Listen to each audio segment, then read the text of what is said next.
Hello and a very good evening, friends and followers. Welcome back to another live stream. We're getting used to live streaming at the moment. Live streaming very often in the last few days. We're here at Copenhagen and we are in the A320 from Atlantic Airways from the Faroe Islands. And we're going to Varga onto the Faroe Islands, thanks to a viewer last time who suggested this airport. So, as you can see, the bridge is already connected. The co-pilot is already on his outside check and should be back very soon. So, jump into the aircraft and start with the preparation. So you can see the co-pilot already set up the basic systems, and it's now our time to set up the overhead panel. On the emergency lights, no smoking signs and seatbelt signs turned on. External power is on and connected. Pumps on. Let's make a quick fire check. Okay. Okay. Thrust levers are set to idle, flaps up, speed brakes down. Parking brake is set and gear lever is down. So basic preparation is done, and we can now jump into the preparation of the system here. So we have a block fuel of about 8,000 kilograms. I will take a little bit more, so make it 9,000, just to be sure, as I want to have a little bit of extra fuel, as the approach might get very interesting there. And then we go over to the FMC. Oh, yeah, cockpit door is still open. Okay.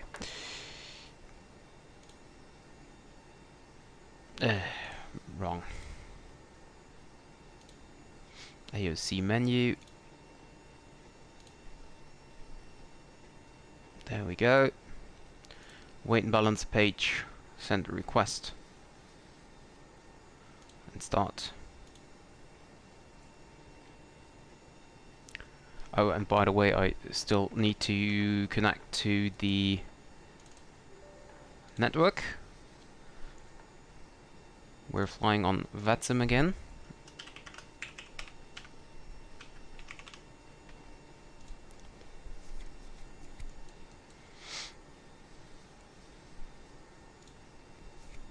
There we go, connected to the voice server. Flight plan is received as well. No issues on the walk around. Thank you. Okay, and now go to the init page and request the information. So we have a 0 fuel weight. I can have a look here on the weight and balance page. We have a 0 fuel weight of 60,640 and our CG is 24.3. So we can set that up, 0 fuel weight, or you can try. Okay, it's doing automatically. And we have 9 tons of fuel on board. Once we're finished, let the system calculate here. And there we go. So, let me check if we have some ATC, but I don't think so, as usual.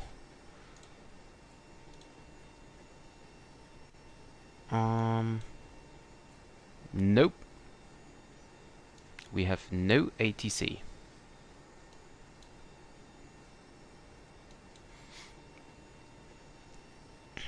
Okay, so we have to request the weather information from the company here. Weather request. Send. And we now need to start boarding here as well, otherwise we won't make it. cabin crew, we're happy to get going now, so as soon as you're ready you can open the doors and start letting the passengers on board. And now, there we have the meter from Copenhagen. No problem. We have 090 at 15. So last time we departed here on 22 right, I think it was. This time it will be different. We will depart here from runway 04.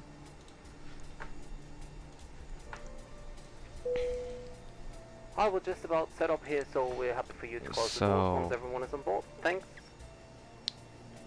For that we need this one. Okay, great. We're almost done. And then we need the I'm not even sure about which Mixie we fly. The flight plan says we're flying the Mixie 2 Bravo out of runway 12. But I don't think that we're gonna... Let me see. No, I want to take runway... Hi, the security and safety checks are all done. Are you good to start boarding? Yes. Okay. Or maybe actually runway 12 would be long enough. You know what? Let me check with the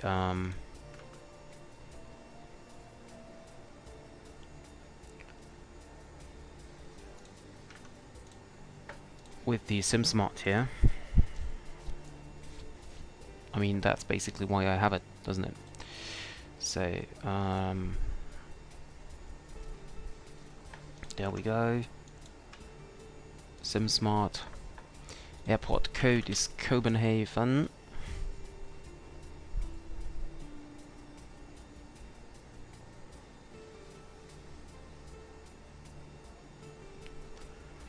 And then we wait, retrieving airport data. Please wait. Okay. And then we choose runway 12, get a meter. Runway condition will be dry, anti-ice off. Our takeoff weight, that's gonna be here 69.4. 69.4. Flex temp config 1 plus F and air condition off and calculate.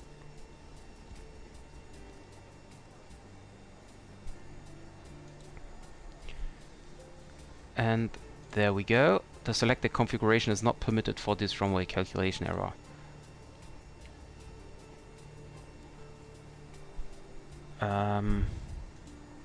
So I take config 2. Let's check with config 2. Because I don't want to taxi that far, you know.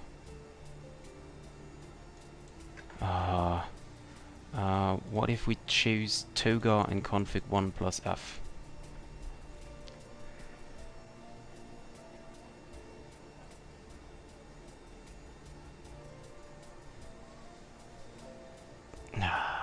Getting the same results. So what if I choose runway 04 right here? And then flex and config 1 plus F. Is there any difference?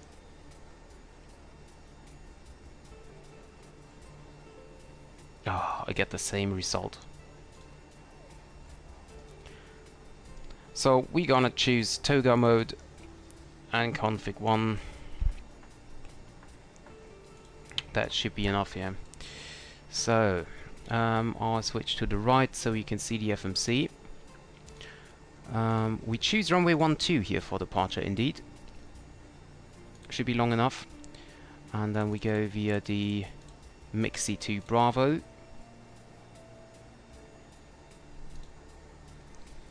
We insert that and then we check the perf page. So we set flaps 1.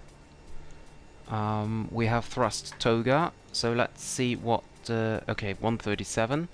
And calculated, you can see it on the left side, calculated is 138, 141, and 146. Green dot will be 225. Thrust reduction is 1016. Let's see if I can change that.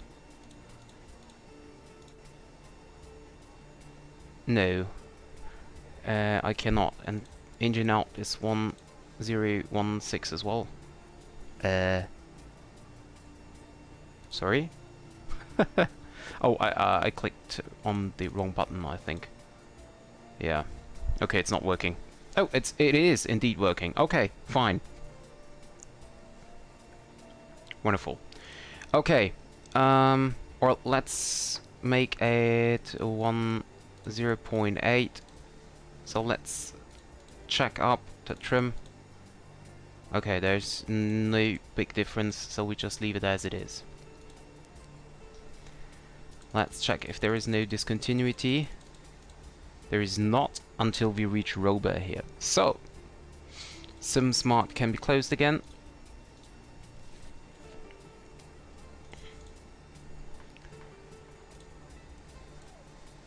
And now we have 1 more minute until the IRS is aligned. And we have actually 19 more minutes until the departure.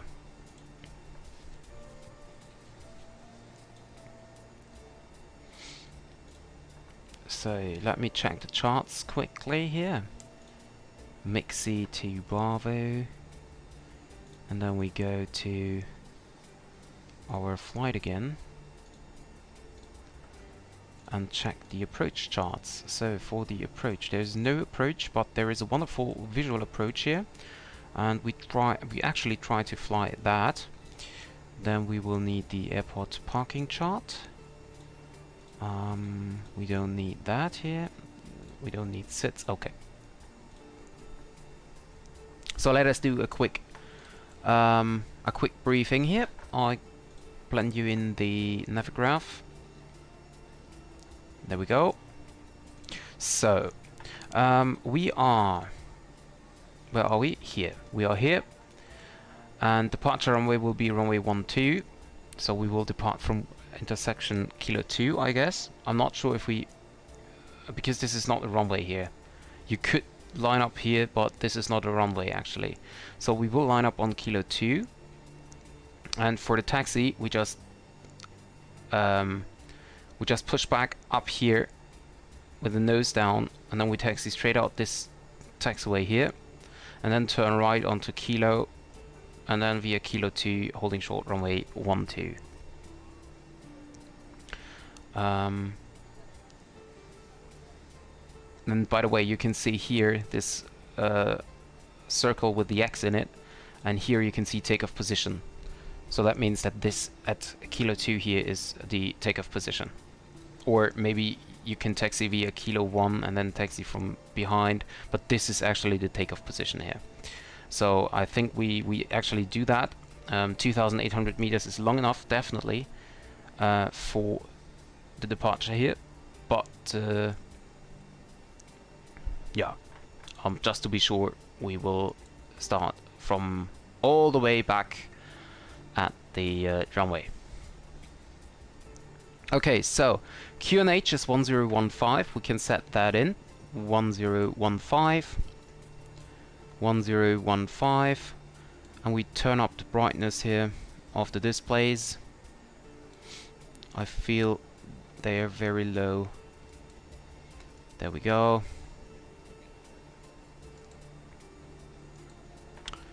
We can close the cockpit door as the co-pilot already returned. We set this Quark 2000. Hello Maxi, welcome to the stream. And I will now show you the departure. So from runway 12. Yeah, you're right. Today's stream is a little bit earlier than usual, but this is a real-world flight, and well, the flight is departing, and so I have to do it a little bit earlier here. So for the departure, we can see here runway 12, and we will fly. Where's the explanation here? Mixi 2 Bravo. Climb on extended runway centerline to Castrop Radial 076, which is the waypoint ODMAC. Or 600 feet, whichever is later. Then turn left, climb on 101 track to 1,700 feet. And then Charlie 363, Charlie Hotel 363, Charlie Hotel 361, 378 Sorga, and then Mixi to Mixi. So this is basically what we do for the departure, and we can see here in the navigation display we have OTMAC or 600, whichever is later. OTMAC should also be in the flight plan here with overfly waypoint, and the 600 here is in there as well. I'm fine, Maxi, thank you very much. How about you? How are you? And then we will make a left turn here. You cannot see the actual waypoints as they are in there as altitudes, 1700. Let me see if I can... No, these are just waypoints which are programmed as the departure route here. But you can see here Charlie Hotel 363 and Charlie Hotel 361 and Charlie Hotel 378. Then should be Sorga, and then should be Mixi. There we go. And if you display the route here, you can see OTMAC, and then you do the left turn onto heading 36 on the... Thank you. No problem. Have a safe flight. And then we do a left turn to Charlie Hotel 361, and then we continue on the route here. So we can... Oh, we have 122.8 already tuned in. Let's check. Throttle is working. Okay, that's fine. Departure is in 14 minutes. We have a few passengers left, but we will make it on time to the departure. We still have no ATC.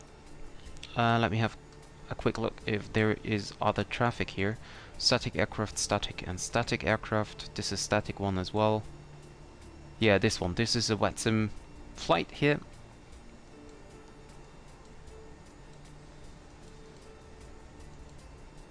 Yeah, nothing more here. Co-pilot turned wing lights off again, that's fine. Ground controllers turned on. Okay, and you still see the charts. I always forget it, god damn. Yeah, so basically that was our departure route. What I will do next is I will tune in Castrip VOR into the nav, so we have it in there, 112.5. And then turn the this one to VOR. So we have Castrip here.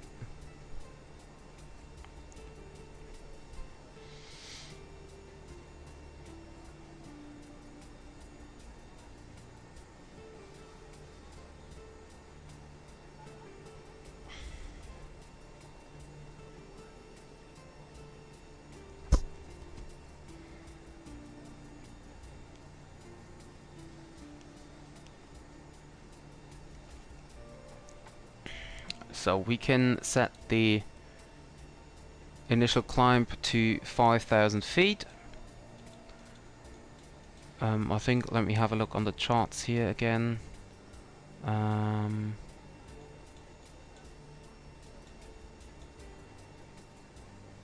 Initial climb clearance is 4,000, so just in case we get a controller here, we can already set 4,000 in. Do the constraints in on the map here, and then I'd say let's enjoy the livery. First time flying this aircraft, first time flying to this airport. No, not flying the aircraft, but flying this livery, yeah, that's what I mean. Faroe Islands, and you can see in front of here Atlantic Airways. Actually you can see it here, Atlantic Airways, Airbus A320 Neo. Nice sun here, nice sun reflection. Let's do that.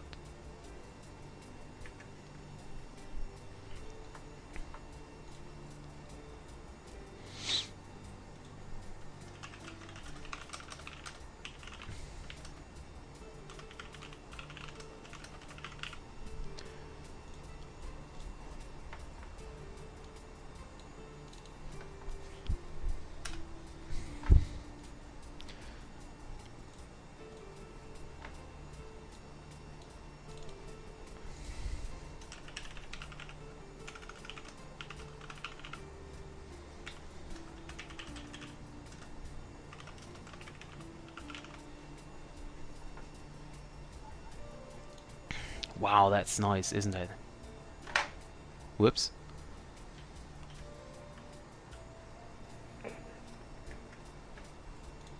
I love this aircraft and this flight simulator and everything.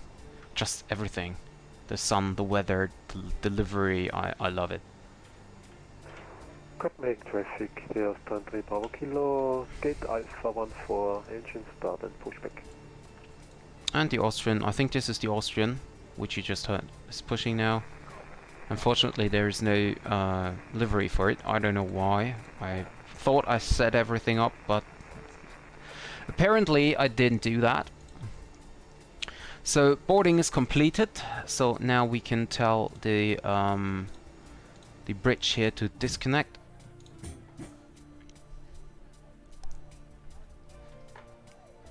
Ladies and gentlemen, welcome on board our flight. And we just have a departure at... Okay, thank you. We still have 9 minutes left for departure, so our slot is from 9:30. 9:30? What did I say?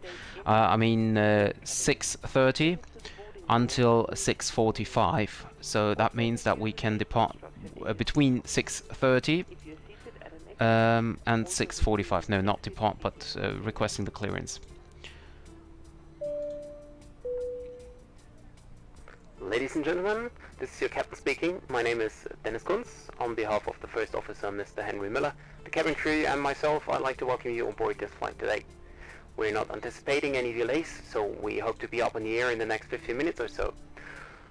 For now though, the ground crew are loading the last of the baggage into the aircraft, so if you could get yourself seated and secured in the meantime, we can make a departure as soon as they are finished. Thank you. So we just need to wait here a little bit, but we can start with the checklist already. Let me see, where do I have it? Here, normal checklist. Before start, checklist. Cockpit prep. Completed. Completed. Gear pins and covers. Removed. Signs. On and auto. ADIRS. Aligned. Fuel quantity. 9,000 kilograms balanced. Takeoff data. Set. Baro ref. 1015 set. 1015 set. Down to the line.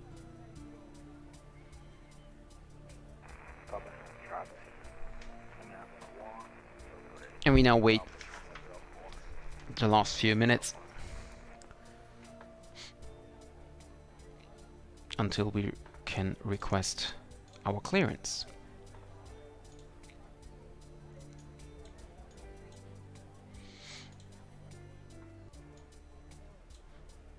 And I will later on show you the approach into Varga,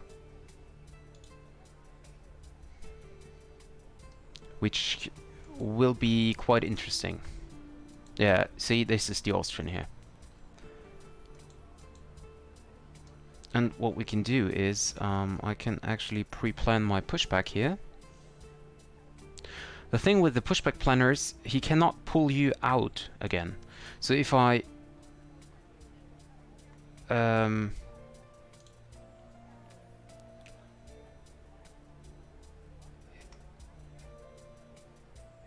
want to be pulled out here of the gate, I can do it like this, and that's fine. But if I want to be guys, pulled forward all packs again, are on that's board. not working. Are we clear to close? Yes, Thanks. Let me know if you need anything. of course. So pushback is planned.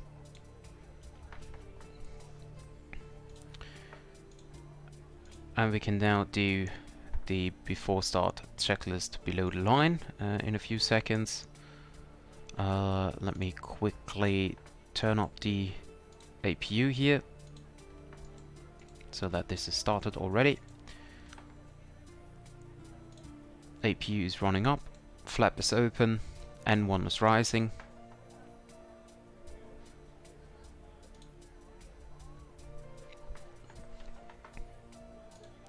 Before start, checklist below the line. No, that's not working. Okay. Below the line. Below the line. Windows and doors. Closed and locked. Closed. Closed. Beacon. On. Thrust levers. Idle. Parking brake. Is set. Set. Before start checklist complete. Thank you.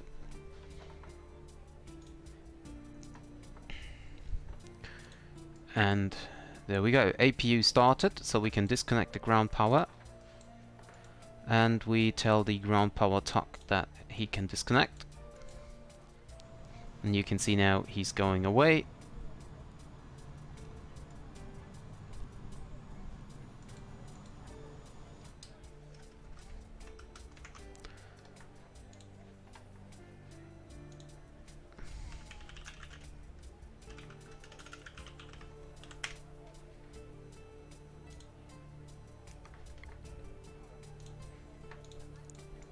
And we just do as if we have the ATC clearance now, so we request a pushback. This is ground. Stand by. Everything is now set up here. Yeah, 3 minutes until departure, that's fine.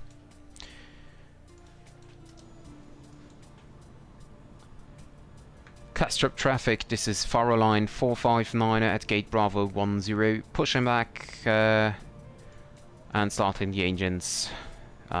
We are expecting runway 12 for departure, and we will not block the Austrian back behind us.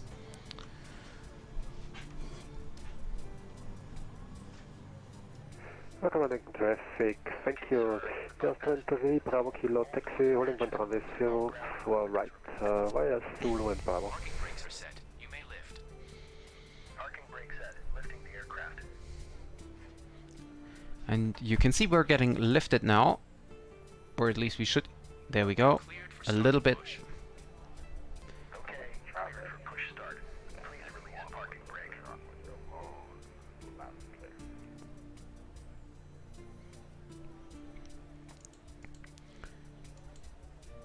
Please release parking brake. Parking brakes are released. Commencing pushback. You can start the engines in sequence. It will start in the sequence.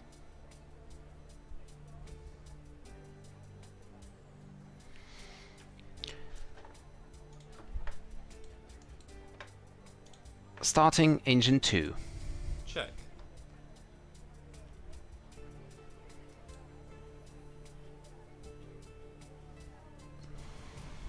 Once again, ladies and gentlemen, welcome on board today. This is your purser speaking. Please direct your attention to the cabin crew. And there is something standing. Why is there a shield on the taxi line? Cabin crew, please go on board. Thank you. Landing lights off. With this information, as well as all crew instructions. Sometimes the co-pilot, if I don't mute him, he understands something and then he starts the landing lights or whatever. Tighten by pulling on the belt. To release your seatbelt, lift the metal flap of the buckle. It is our policy that you keep your seatbelt fastened at all times while seated. Doors are clearly marked. And you can see that he's pushing us exactly as we planned it on the blue line here. And you should continue, little bus. Exit to you and note that the nearest exit. So this is... The cabin is pressurized. I don't understand why Azogo places this bus here. Starting engine 1.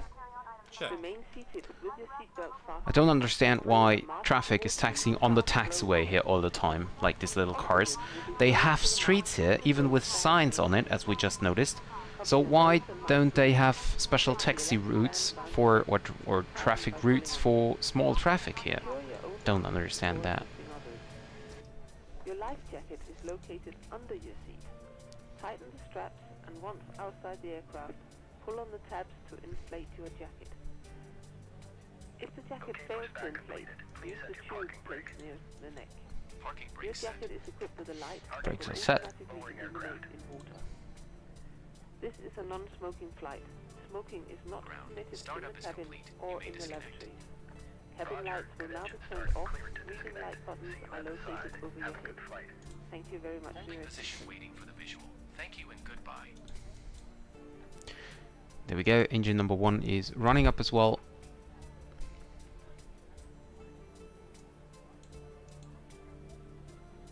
Available, that's great, so we can turn off or the ignition switch to back to normal.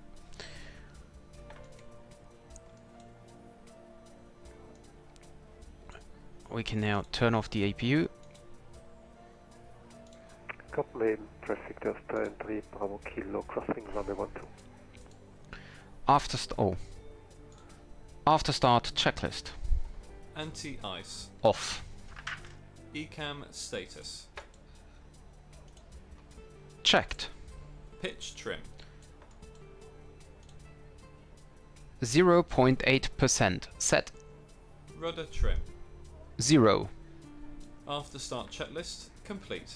Copenhagen, traffic Delta 3 Bravo Kilo, runway 12 is vacated. Turn on the taxi lights here, and then we can start the taxi.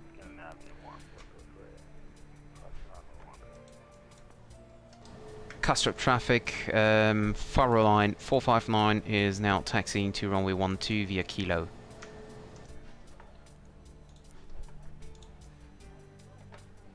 Clear left side.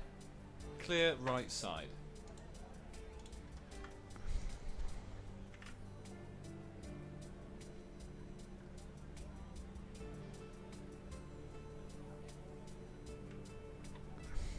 Wow, look at that. Sun reflection here.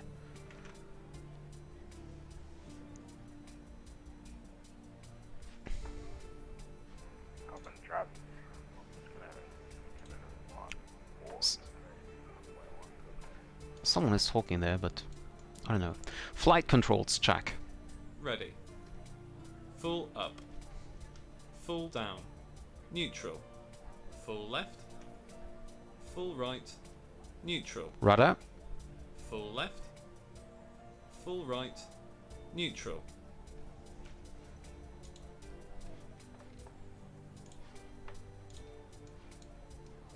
Left side clear. There's a Scandinavian here.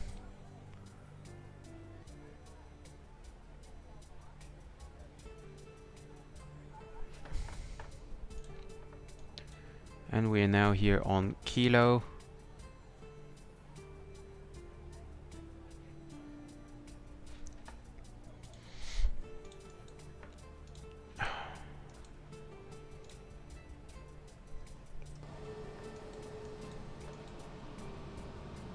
There is the other Scandinavian here.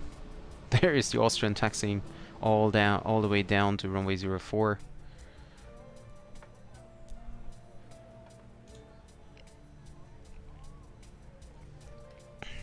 And we can start with the before takeoff checklist here. Before takeoff checklist. Flight controls. Checked. Checked. Flight instruments. Checked. Checked. Briefing. Confirmed. Flat setting. Config 1 plus F. Config 1 plus F. V1, VR, V2, flex temp. 138.141.146 Toga. V1, 138 VR, 141 V2, 146 ATC. Set. ECAM memo. Takeoff no blue. Down to the line. Castrop traffic, Faroe line 459 is now lining up runway 12. Approaching. 1, 2.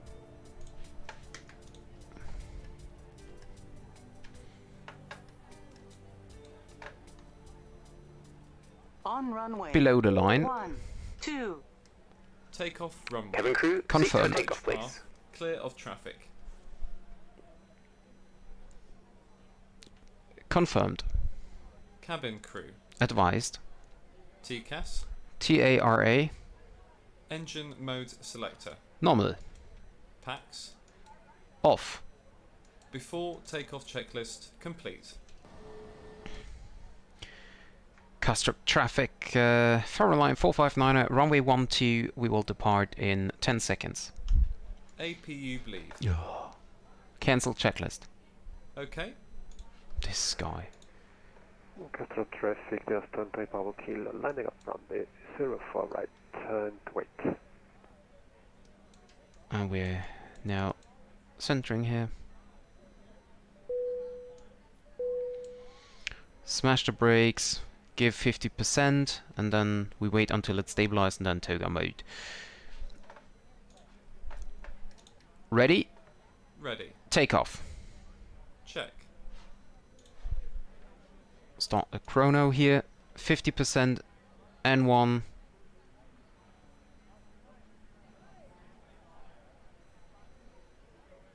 Stable.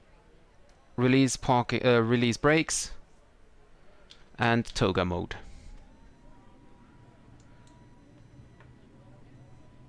Thrust set. Man toga, SRS, runway, auto thrust blue. There's traffic. 100 knots. Man toga, SRS, runway, auto thrust blue. Checked. V1. Rotate.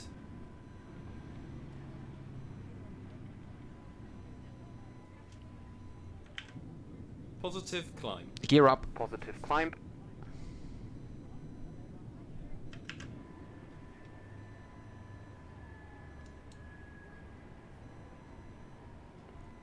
Gear up.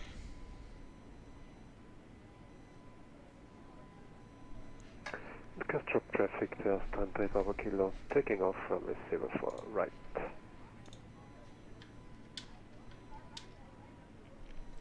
Thrust climb.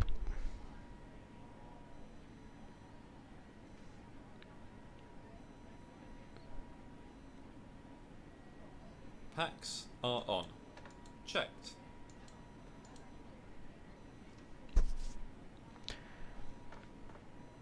And we're still flying manual here.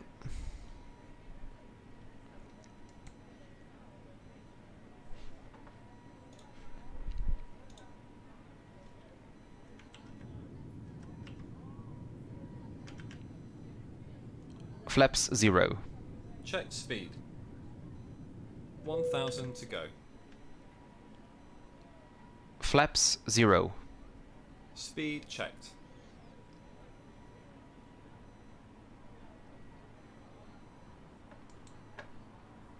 And we continue the climb.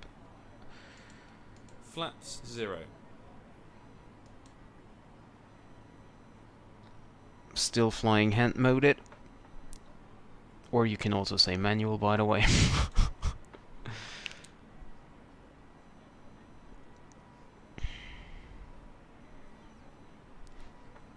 And we continue the left turn here.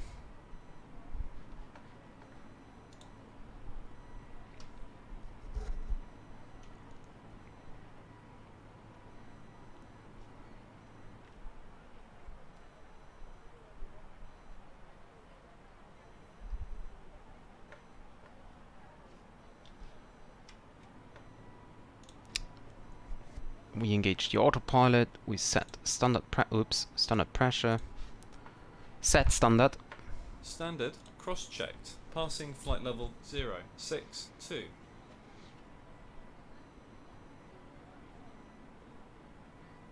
Now. checked, set flight level 380.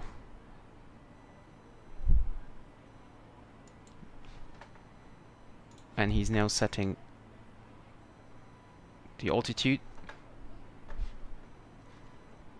And we do an open climb, we don't have any constraint here, so we can just depart, climb. After takeoff, climb checklist. Landing gear. Up, Flaps. retracted, Packs. on, Down to the line. below the line. Barrow ref. Standard set. Standard set. After takeoff, climb checklist complete.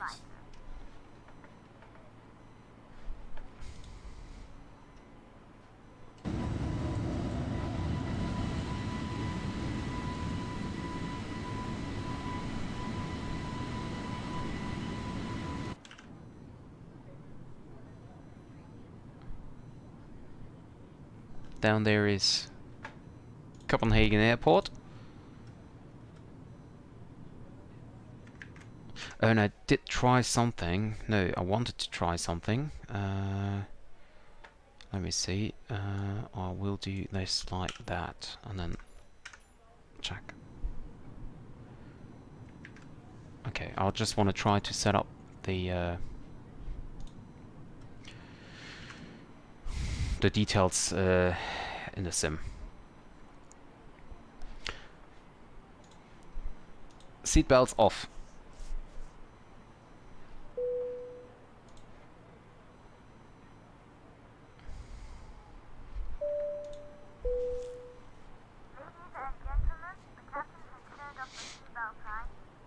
Clear right nav. Okay. Can switch that off here.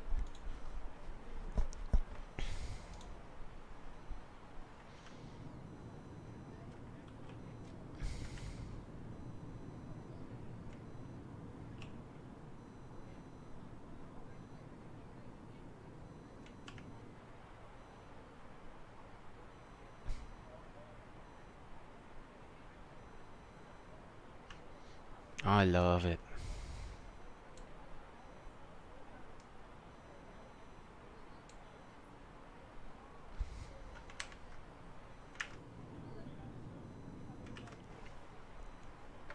Okay, and we are now heading towards Charlie Hotel 378. You can see that here. And then we are to Sorga, heading to Sorga, and then to Mixi, and then we are on our route for the flight to Varga.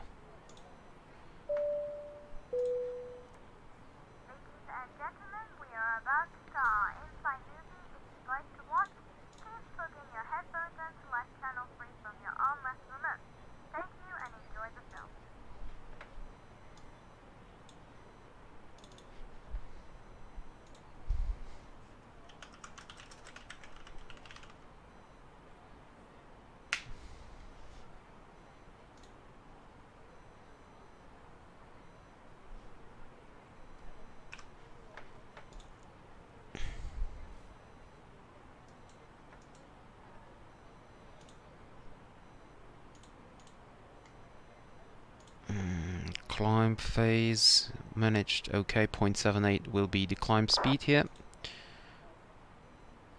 Okay, that's fine.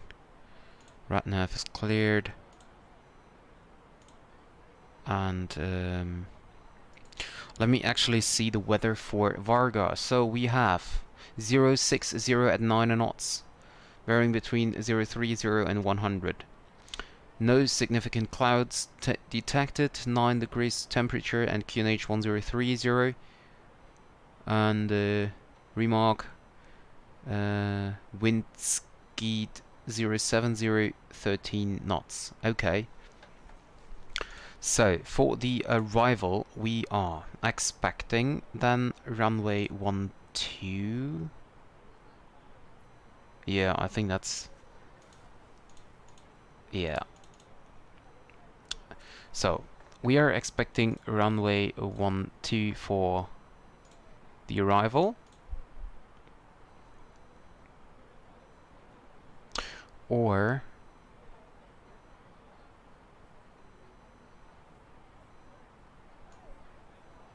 well, we want to do the visual approach. So... well, we could do either way.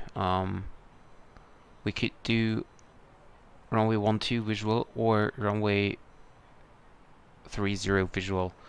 I guess that for concerning the wind here, I think 12 would be better.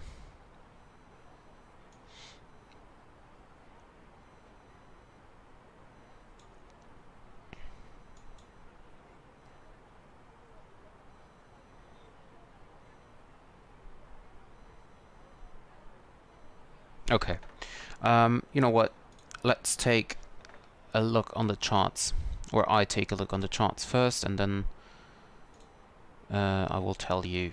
So,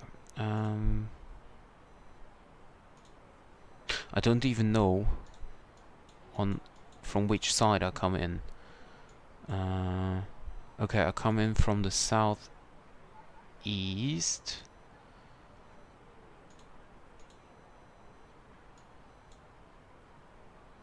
So actually via Roba, the Arnov approach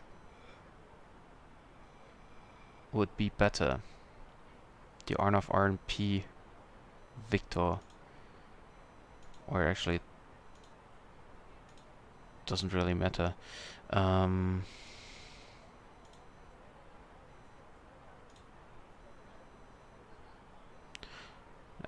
Okay.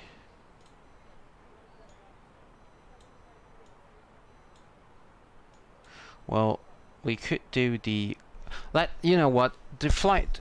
the route will be a little bit longer, but we gonna do the cloud break procedure from Mij or Muggenees NDB. And for that, I type in the... Let's see.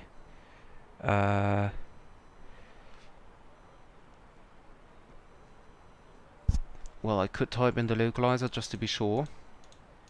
Is there any other way? Yeah, I can type in runway 12. So after Roba,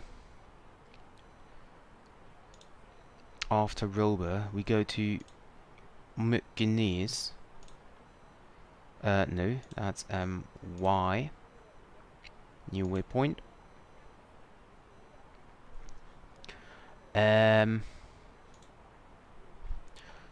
337, so that's the correct one here.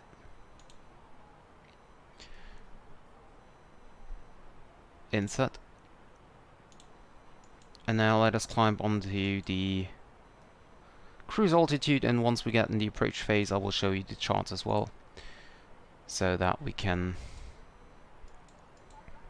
have a look on what I tried to do there once we are approaching. The route, as I said, will be a little bit longer as we overfly the airport. So if I would fly the Arnov approach, it would be easier. But I just want to fly the cloud break procedure, and well, that's why I took a ton of fuel extra, so I can try that.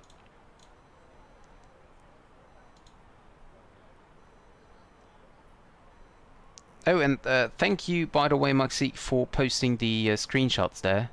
Good thing I switched to the wing view mode during departure. I didn't remember to take a picture there, so you did it. That's great.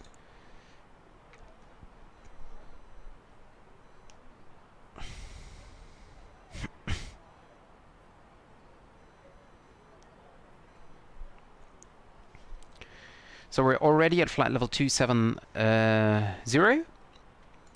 Final flight level will be 380. We can check on the progress page. Optimum flight level 385 indeed. So flight level 380 is absolutely fine.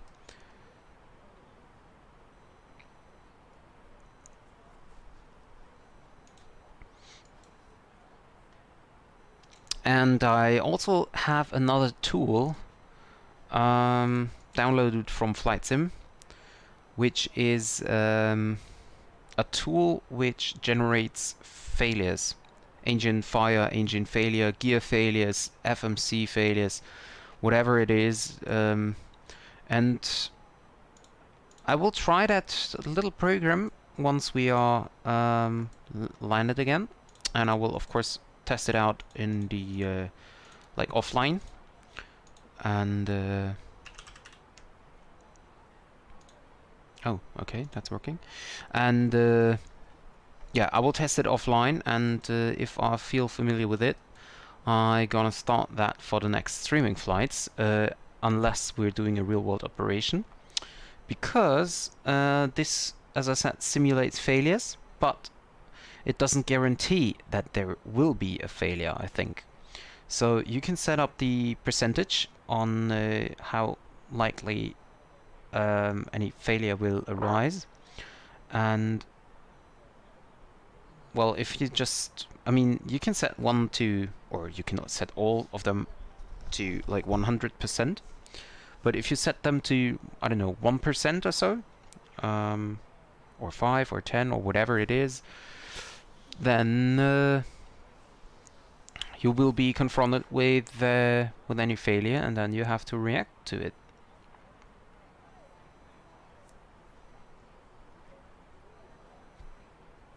And I think that that's adding a little bit, yeah, realism, because you have to take care about your instruments. You have to check the, you know, the engine instruments, if there is any change, or yeah, if there is something else happening, going on, cabin pressure, or whatever it is, and it, yeah, adds some more realism.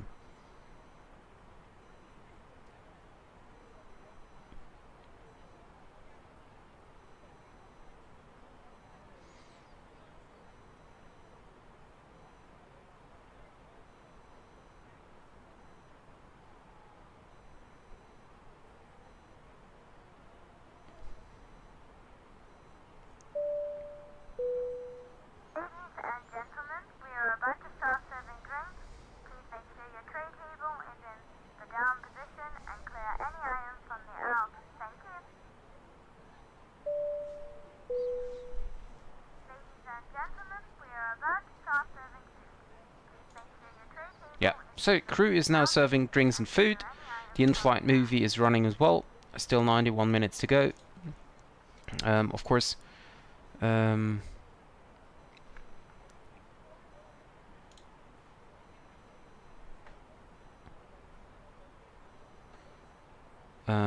of course, maybe some passengers cannot finish the movie, but to be honest, I don't care.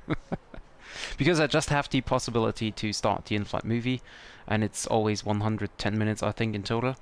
And yeah, so film is playing, and I cannot do anything else about it.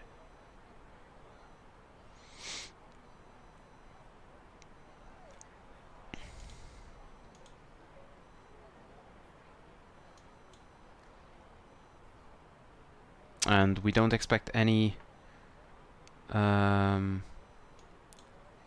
ATC, unfortunately, during our route. Maybe Scottish Control will hop online, but I don't think so, actually.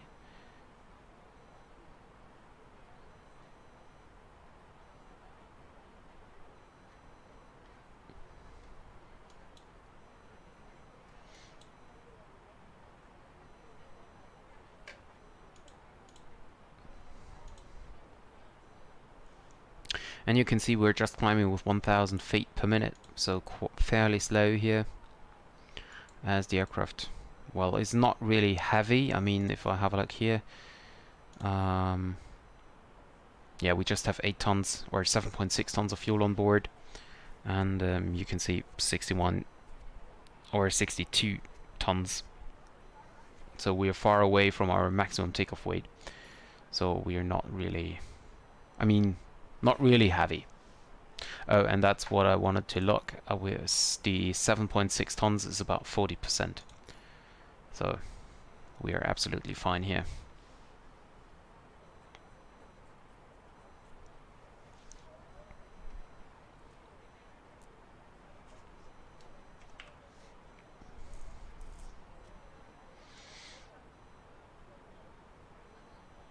And we will land during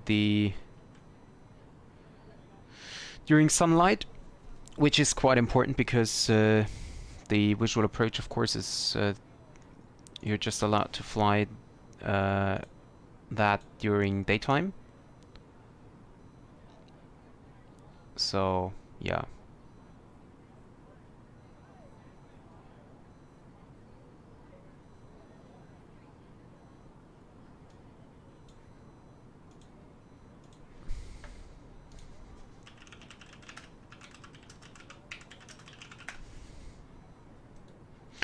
And I will now check again the weather for Varga.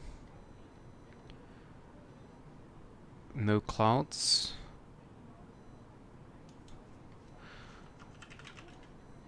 And yeah, still the wind skied.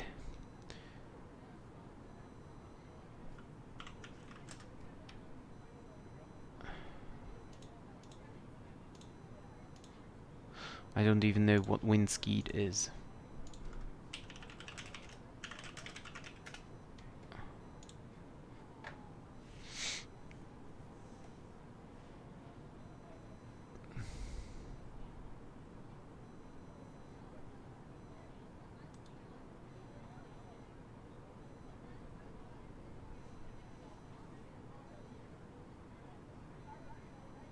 Ah. Okay.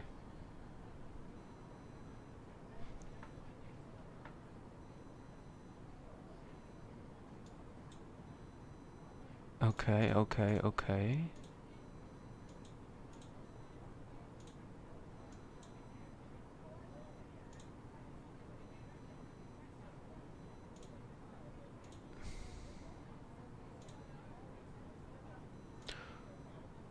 Let me just quickly check everything here. So skied is the wind at the waypoint skied. Don't ask me where this is. I don't see it on the map. But at least that's what I found at Google.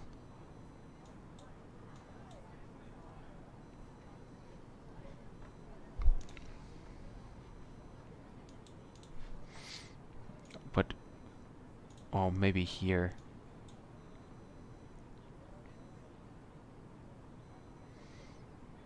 Let me just quickly read something.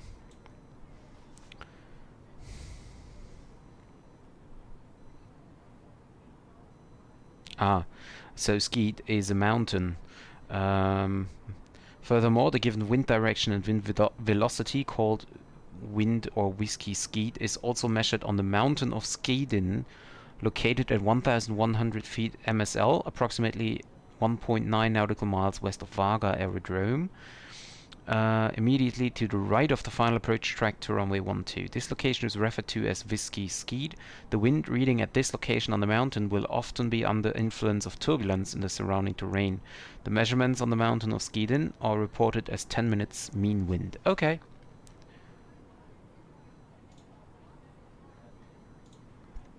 Okay.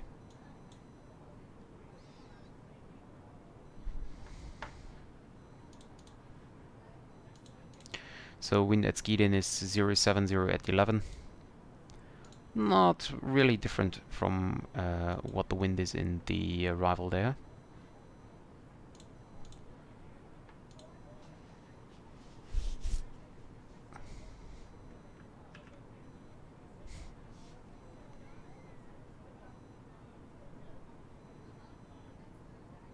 Also, I love the light simulation here with the flickering over here. And this part is indeed in the shadow while this is in the sun. It's amazing. Let's just hope that we get a nice arrival there, and that I managed to fly that. 1,000 to go. Checked.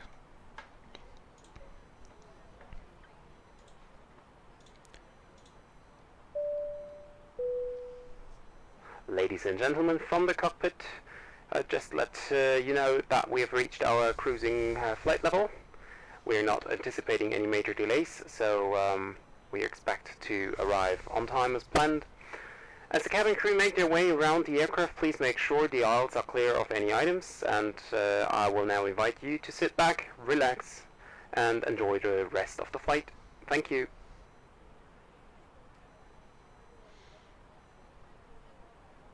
So passengers are informed as well.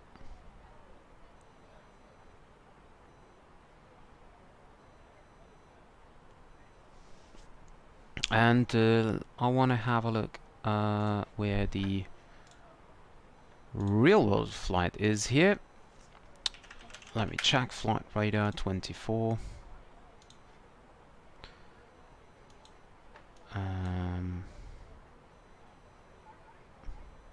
There it goes.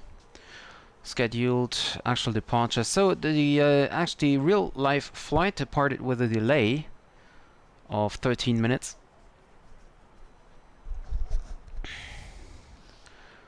So while we departed, I think 1 or 2 minutes earlier, this one had a delay of 13 minutes.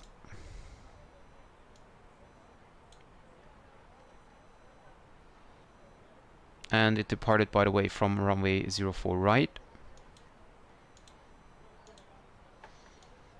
while we departed, of course, from runway 12.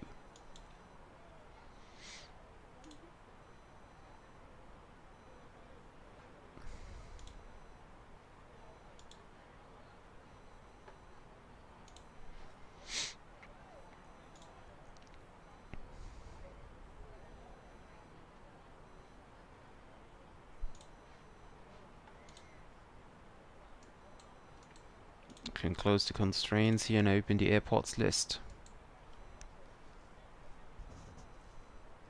And you can see how close this low speed is and the high speed is. So you can see we are cruising nearly to our maximum. If I click onto progress page here, you can see the optimum is still 385, but the max is 388. So we are almost at our max cruising altitude. That's why this is so close together, because the higher we get, the closer to the maximum cruising altitude, the closer these two red lines get together.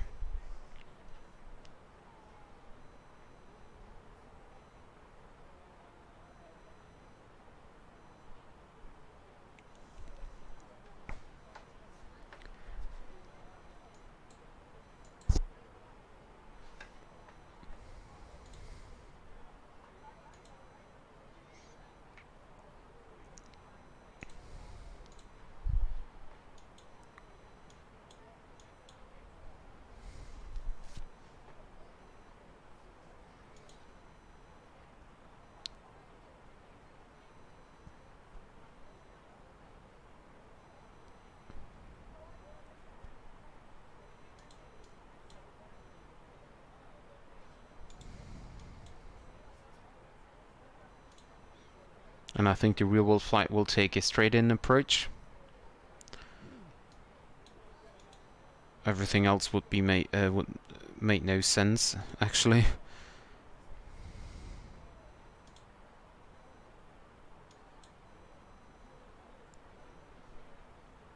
And please remember me to start the recording tool, the latest, when we are approaching these Guineas NDB, because I really want to record this approach.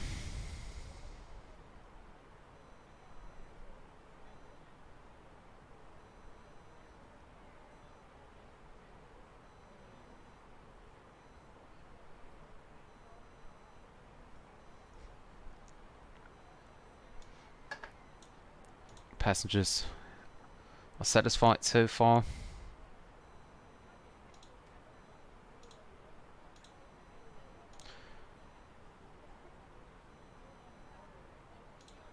And some of the passengers had their food, but they are still hungry.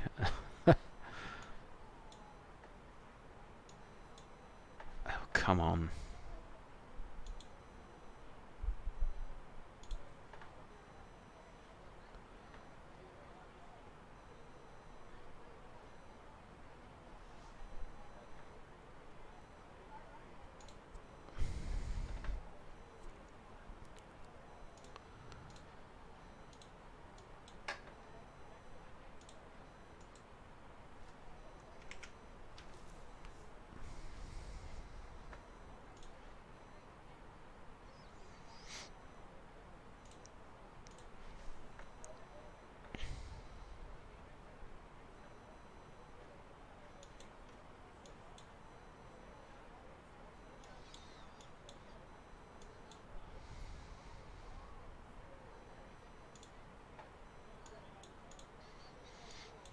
And actually, in the real world, the only flights which depart Varga is like SAS and Atlantic Airways. Sometimes it's Widerøe, but the flights are going to Billund, Copenhagen, Edinburgh. There's one flight to Reykjavik and one to Bergen, and that's it. And per day there are 6 flights.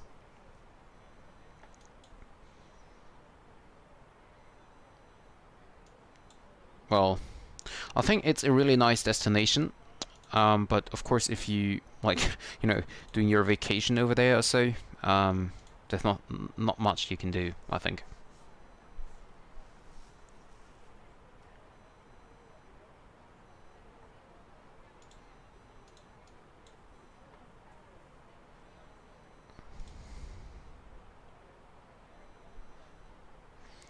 And in front of us, you can see now Norway coming in.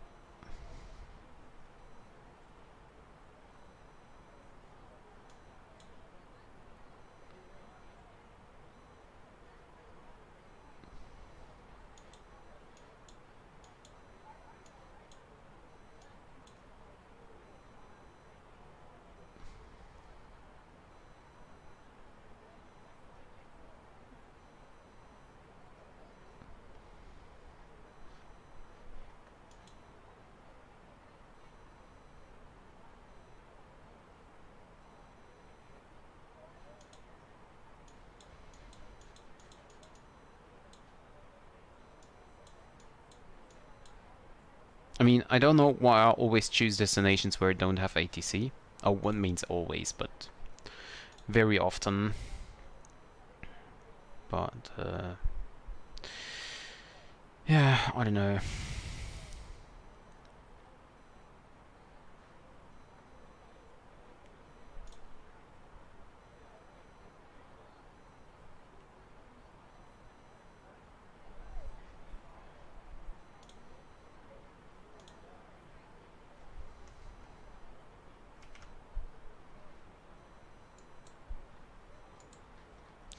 Let's check the fuel prediction page.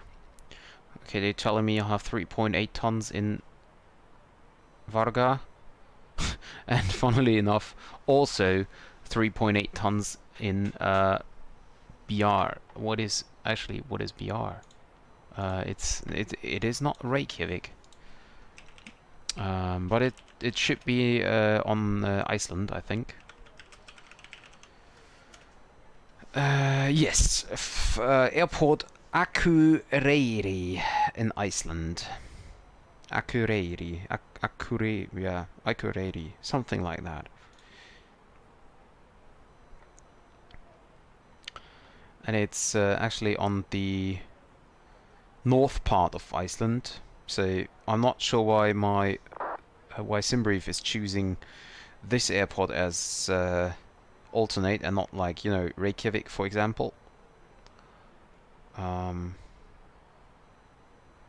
But, well, I don't know.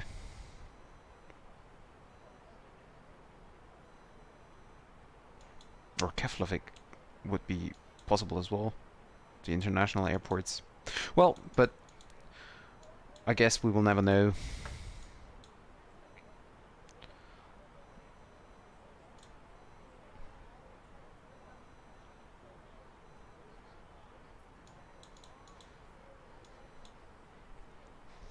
And we're now approaching the Norway coast. There you can see snow already, and the coast is below us, down there.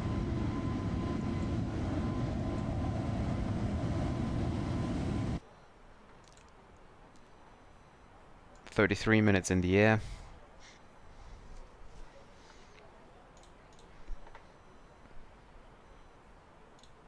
And we're now overflying the airport of Kristiansand, which is down there to the right. You can see that here. Kristiansand is down there somewhere. Cannot see it at the moment, but should be there. There it is. There it is. Kristiansand. Seems to be a nice approach as well if you arrive from that side here.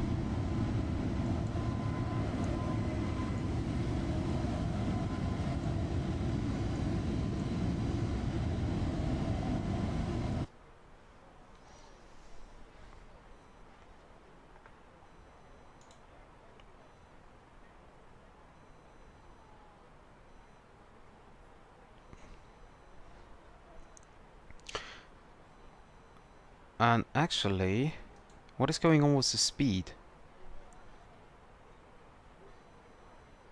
Why is the auto throttle set off? Could you please thrust climb? Woo, good thing we had a look here. Don't ask me what's going on. Tukmu, we are now at Tukmu. Let us do a quick fuel check. I mean, I took a ton of fuel more than I would need, so I don't think there will be any problem with the fuel. But I just want to be sure. So Tukmu, we should have 5.9 tons of fuel on board, and 2.2 will be used. So if I check the fuel, I forgot it already. 5.9, and we have 6.9, even almost 7. And if I check the fuel page here, fuel used, it's telling me 2,200, and I used 2,000. So we are fine here.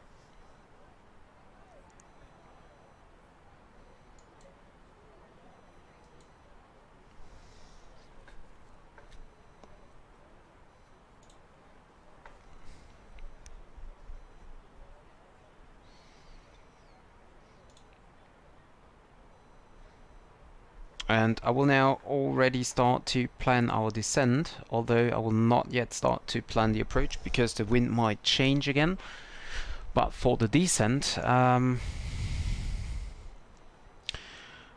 we will arrive at my genes, or my Mugines, at 3,700 feet. So, I go here on the progress page, and then I'll type in Mike Yankee 337. That's the one we're looking for. And we can see now we have a bearing of 301 degrees and 505 nautical miles. So if I calculate now the top of descent, we will descend with a glide path of about 3 degrees. And I want to be at, let's say, 4,000. That means that we need to descend 34,000 feet times 3 makes it 102,000 divided by 1,000 makes it 102 nautical miles. 102 nautical miles before Mugines, or Mugines. Dear Lord, if there will be at any point someone watching coming from the Faroe Islands or speaking their language, I think it's a native thing there, Mugines. Hearing me pronounce it, well, I don't want to think about that.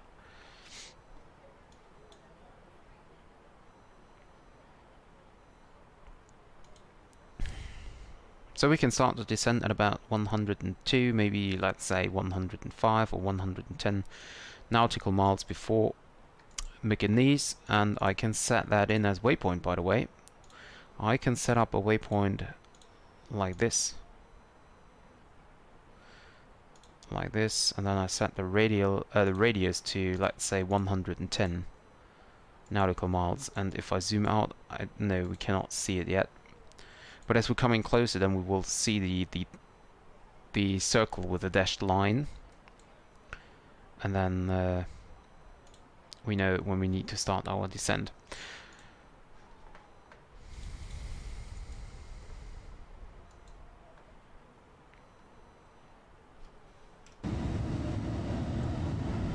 Yeah, you can see snowy Norway. It looks a bit weird though, as it's like a solid line here. Although, well, you can see sometimes there are some points out of the snow.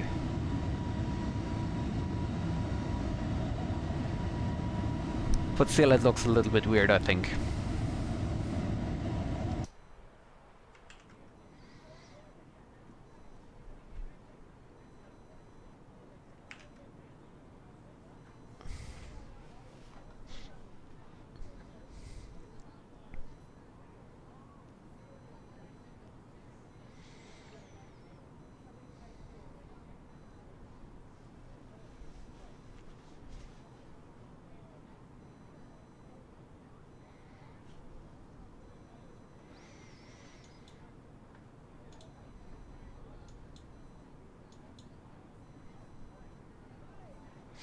And I also have to take care about my approach time.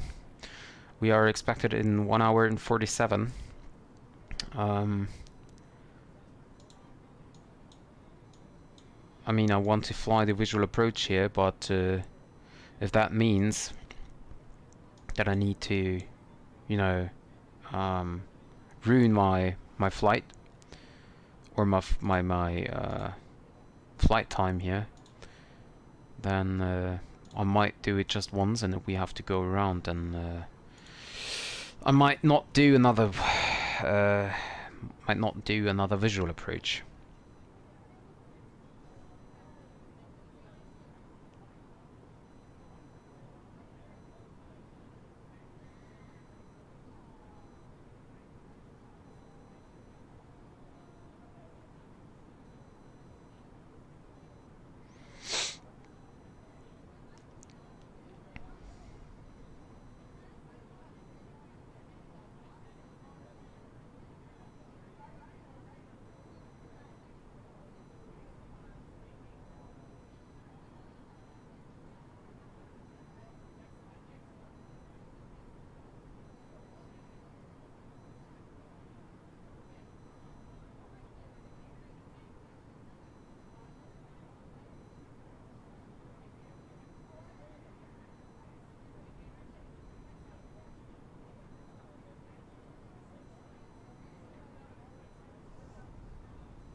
Let's go back to the cockpit. There might be some turbulences here, but I don't see any clouds, so... No, I don't think there will be any more turbulence than we just expected because of the mountains down here. There will be nothing more.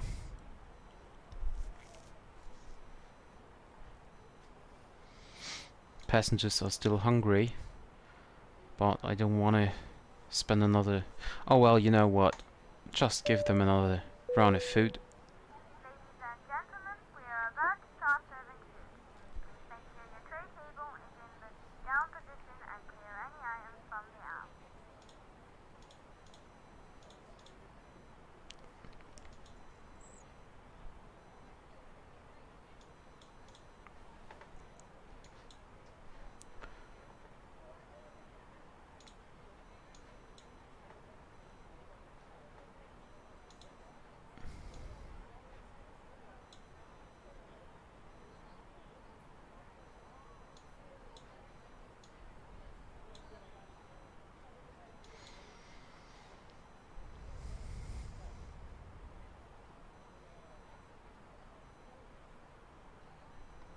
Not just having a look on the passenger list here.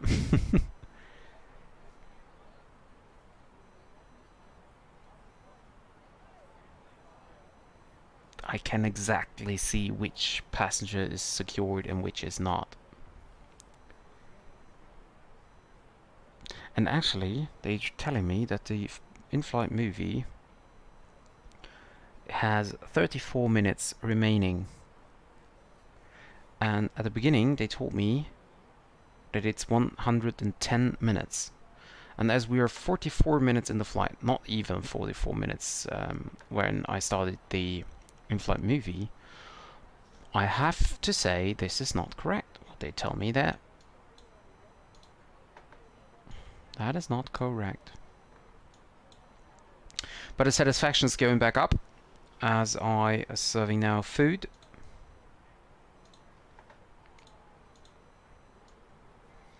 and we are now leaving Norway. You can see that here, going over the Atlantic.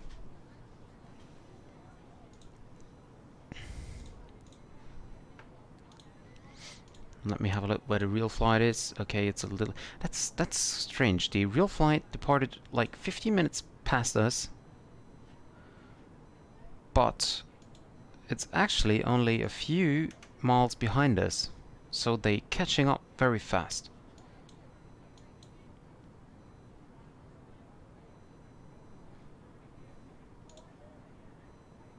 They're almost at the same position as we are. Only a few miles behind us.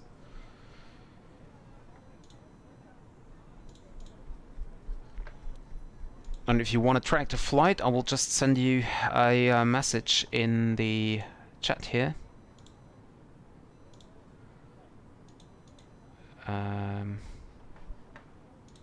If it would be working, but it's not.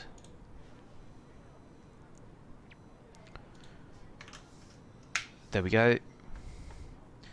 And you can now check the real world flight if you want.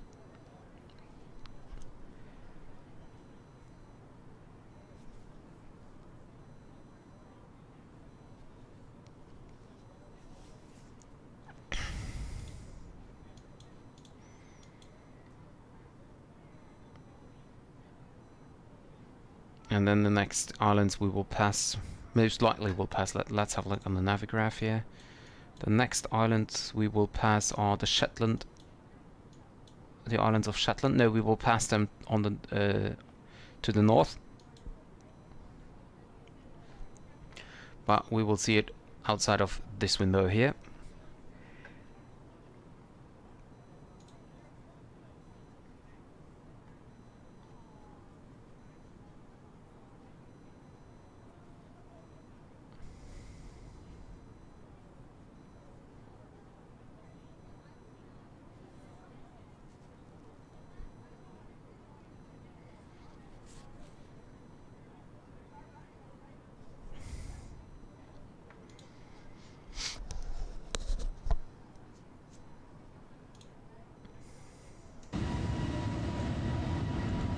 The last parts of Norway.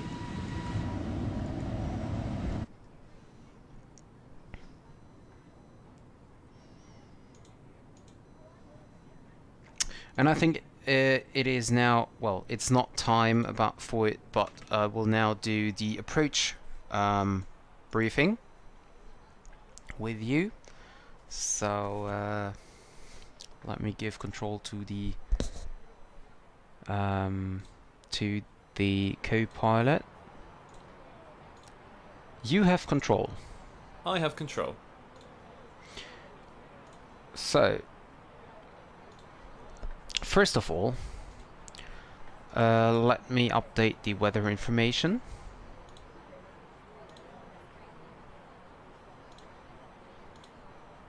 Weather request, send. Hey, company message already there. That was fast. Let's print that. There it is.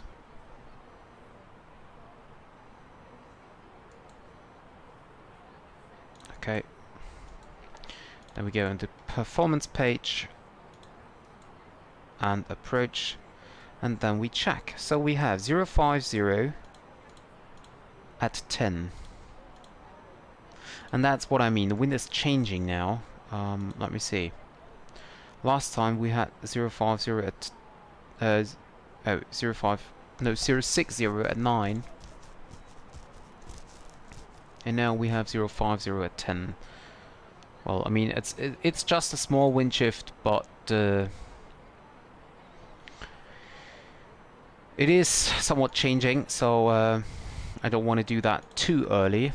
Even right now it is a little bit too early, but yeah. So we have the basic information already, and then yeah. The minimum decision altitude is 1,000 feet. At this point I have to see the airport and the runway. So we set that in. We will make a auto brake. I'm not sure.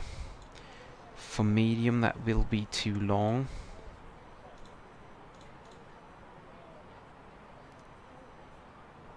Well, you know what? We do a medium auto brake landing, and we try to turn onto the runway, because I don't think we will reach the taxiway to the apron in time. So.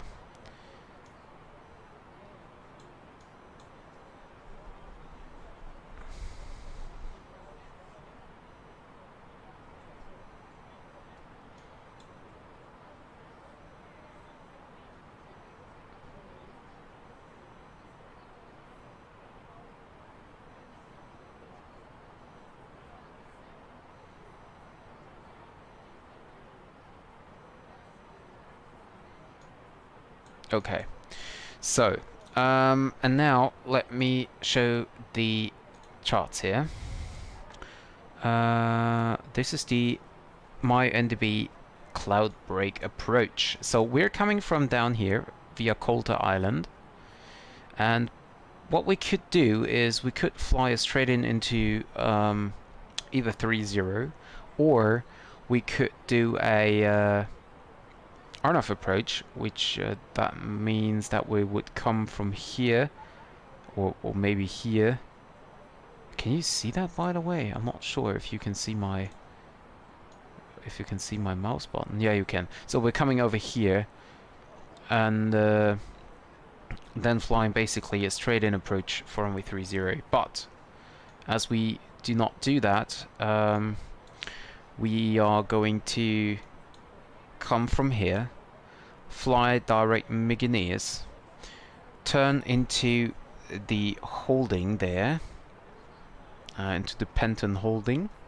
So we can see here we need to leave Mykonos NDB at heading 325 degrees for 1 minute, then fly heading 145, descend to 3000, and then we continue heading 145 and further descend until the missed approach point, which will be Varga NDB radial 058, and there we should be at 1000 feet, and then we turn left here, surround these islands, turn right here, and fly the approach into runway 12.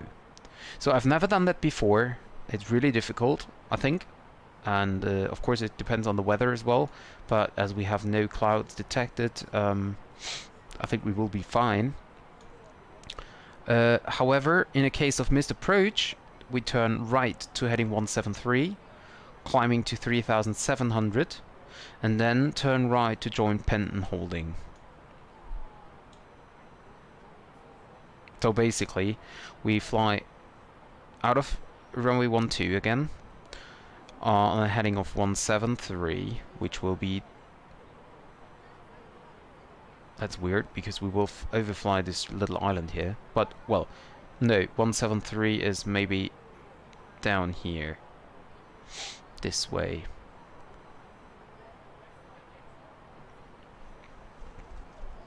You can see here is the 173 as well.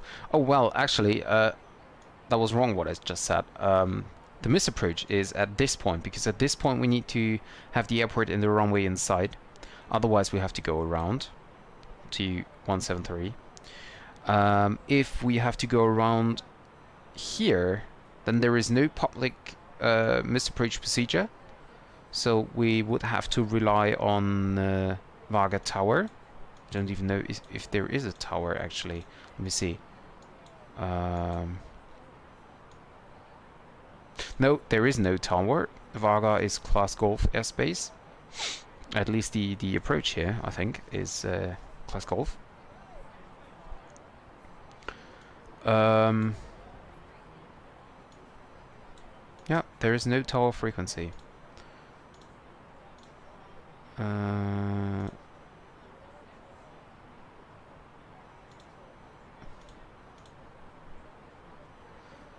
procedure altitude Varga 806 2000 RMP blah blah blah blah blah.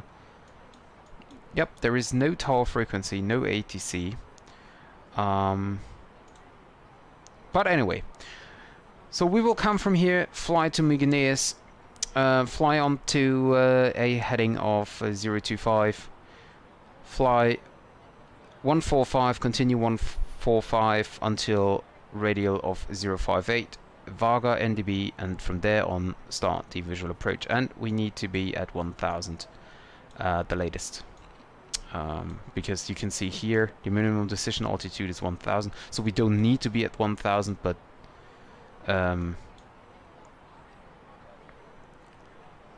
it would be better to be, so that we can see all that. Well, actually the minimum safe is 3000. Well, let's see. I don't know how far you have to descend, because you have to descend after Mygneus NDB. You can see that the arrow is going down until the missed approach point here. But I don't know how far you have to descend. So I just do it as I think it will be correct. So this is what we're gonna expect. By the way, for the landing,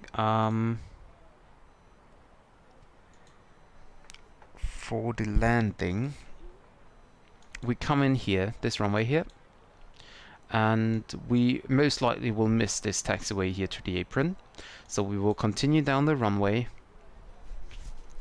and I'm not sure if there is any turn marker here, or if we even manage to be able to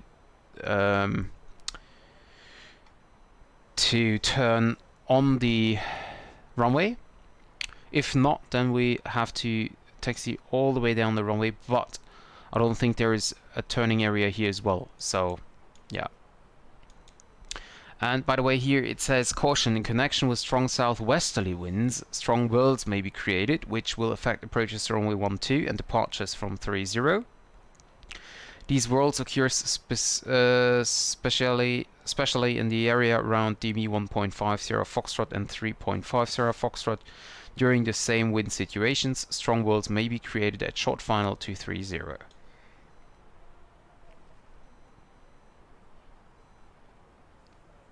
So, but we don't have we have winds from 050, which is here, coming in from here. So I don't think that this is southwesterly winds. It's more like northeastern. But, well, do they mean blowing in, coming from southwest, or blowing into southwest? Because if it's coming from northeast, it's blowing into southwest, of course.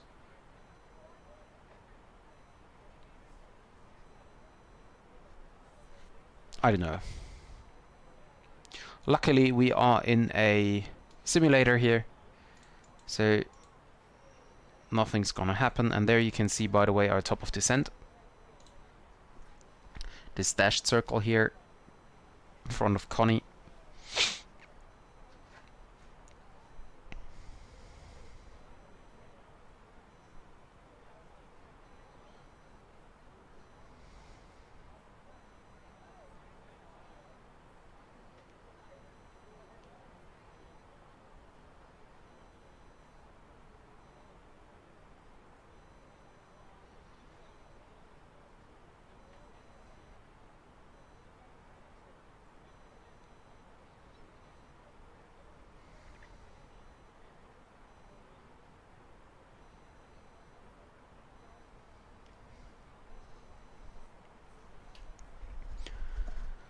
So,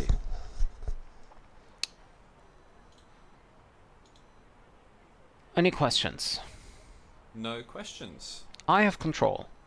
You have control. So I gain the control back.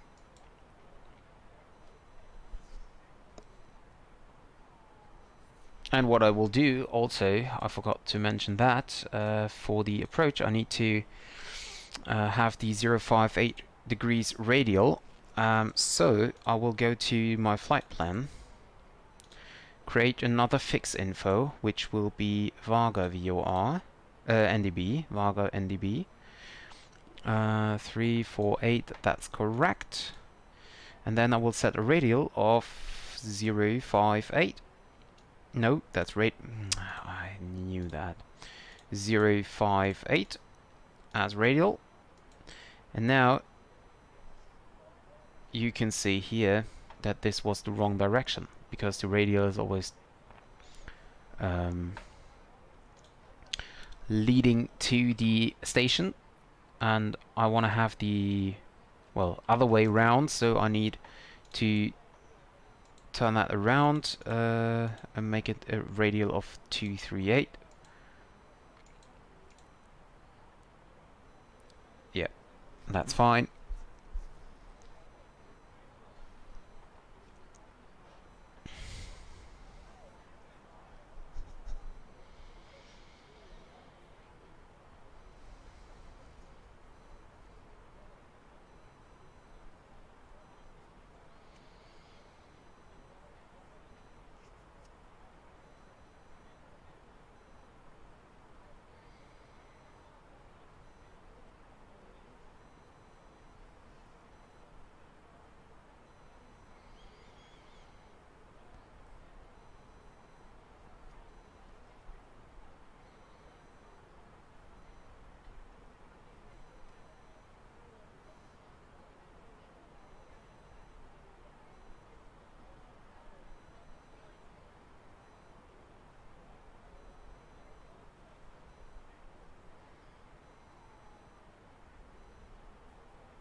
And I just double check here.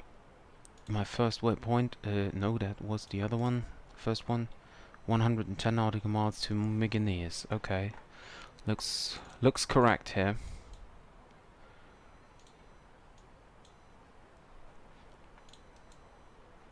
The sun is getting lower and lower, so I'll just have to take care that we still have sunlight once we arrive there, but that should be the case.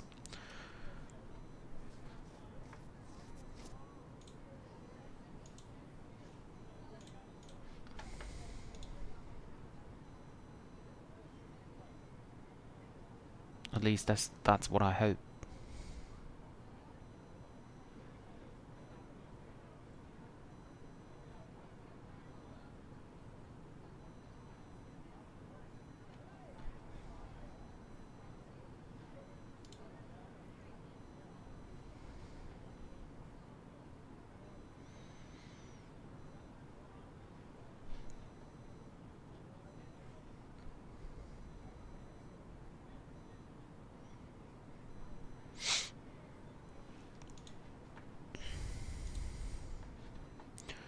So if I check here, I expect it in 1 hour and 23.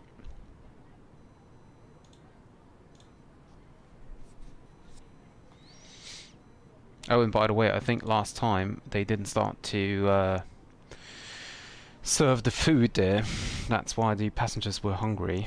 They started food and drinks at the same time, and I think that's maybe not possible from the program's perspective, so they stopped the drinks, they stopped the food and served only drinks. I think that was the problem, because right now I serve food and the satisfaction is about 95% now, so passengers are happy.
Check the status page again. Everything's normal.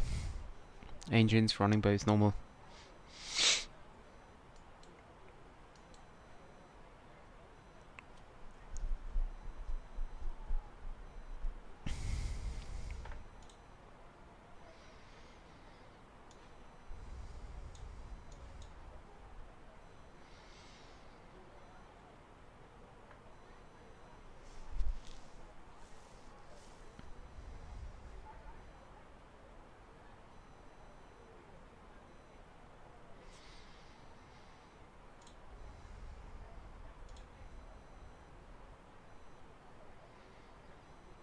Some people are thirsty again.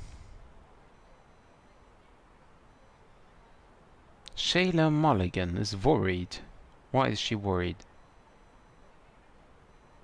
I'm feeling a little nervous. I think there's someone who's afraid to fly. Cool. What about this guy? Dale Erickson. 12 years old. Oh yeah, of course. Mulligan, Shayla Mulligan is just 1 year old. Dale Erickson, 12 years old. Satisfaction 14%, anxiety 86%. Neat toilet 44%. Okay, well you can use it. It's no problem.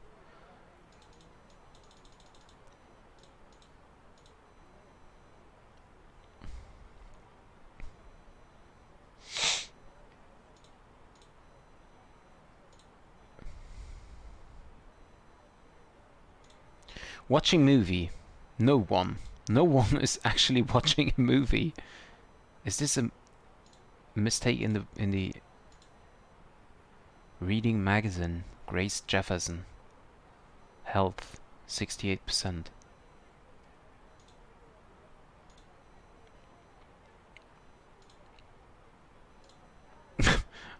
I can even see the health of the passengers here.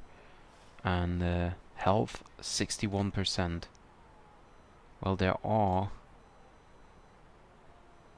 people flying which are not really healthy anymore. Crazy. 63%. So I think that this program, self-loading cargo, is also simulating emergencies. I'm just not sure if they really do that. Oh, Nick Spencer, 86 years old. Well, health 61%, yeah, of course. 86. Wow. Can I... yeah, I can see the age of the passengers. So the oldest passenger here, currently 84, 85. Just getting down the list here. Oh, here, June Mulligan, 89. She's talking right now. Sydney Hugill, 88.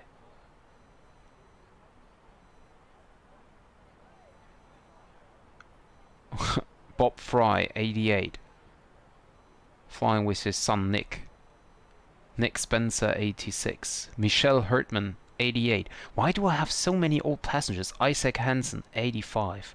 David Brotherton, 86. Phil Jefferson, 84. Nancy Baker, 88. Charlotte Hertman, 88.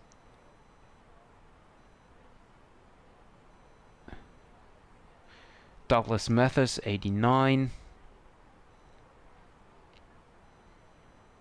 But I don't have any person who is 90 years old or older. Siopan Quinn, 81.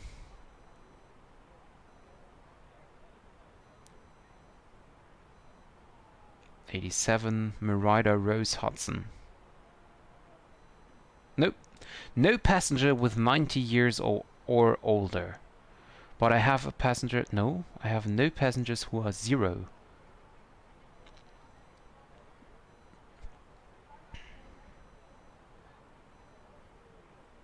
Unfortunately, I cannot sort it by age.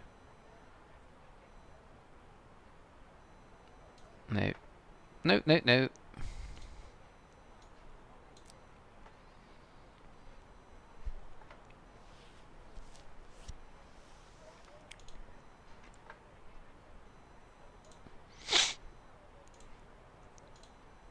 Expected in 1 hour and 16. What does our FMC tells us when we will arrive? Check the progress page here. Or actually, fuel prediction. Now it's changing. Now I'm reaching Varga with 4... Never mind. It just changed again. That's weird. That's so weird. Anyway, I will arrive at Varga runway 12 at 18:24. So 18:24 is about half an hour. We are expected in 1 hour 15. We almost have no taxi time at all. I mean, except we need to backtrack runway 12. But that means that we can easily fly the visual approach here and don't miss any points on the report. And now I want to have a look where the real flight is. Let me check it. Should be somewhere here. Yep. And I am where I am.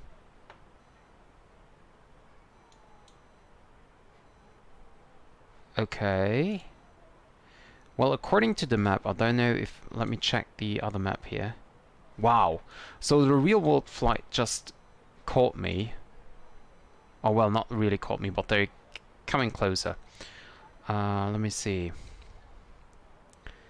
Can I see their speed? Ground speed 462, while I am flying 462. So we're exactly at the same speed. I am flying flight level 380, and the real world flight is flying flight level 340. So that might be the reason why they're faster. I mean, right now they're at the same speed, but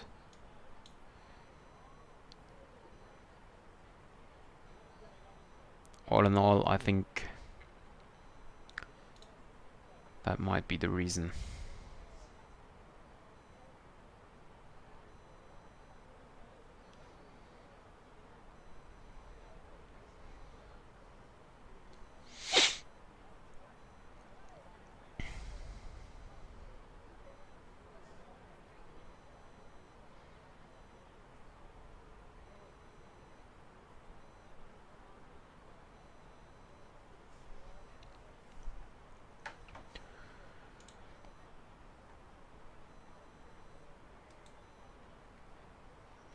And you can see here now, I will zoom in a bit. First of all, this is of course the top of descent circle here. We need to descend at this point. And then you can see the Varga radial here, going over here on the heading of 238. And what just came into my mind, I could set up a hold here over that, so we have an inbound course. Let me check. 325 and right turn and 1 minute of lag time. 325, 1 minute. And let me see how this looks like now. Well, I cannot see it, but I will just turn here, and then I go down and check. Okay, I cannot see anything here. No, actually that was wrong what I did. The hold is not 325, what its inbound course is 145. Inbound course is 145, and we have a right turn of 1 minute. That's correct.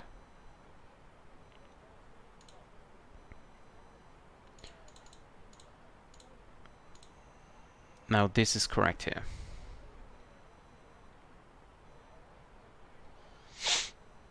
Wonderful.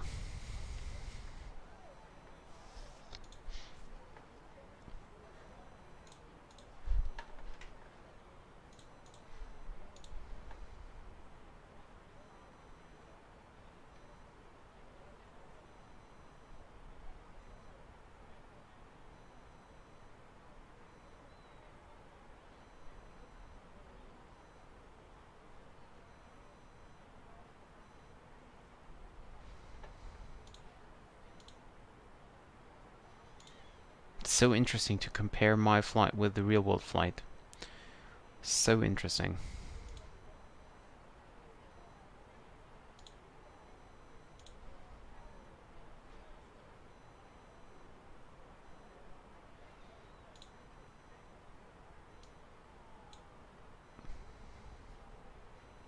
Anyway, the real world flight will land before me because obviously I'm doing the longer approach here onto McGuinness and then McGuinness and then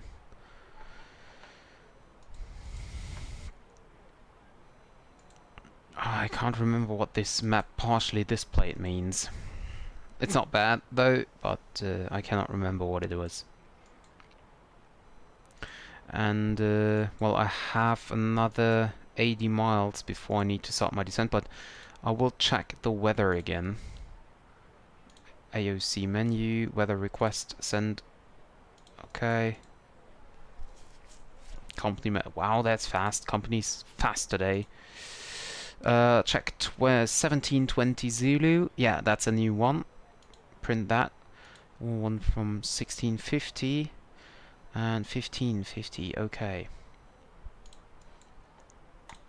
So print a new one, go to the performance page and check if something changed here.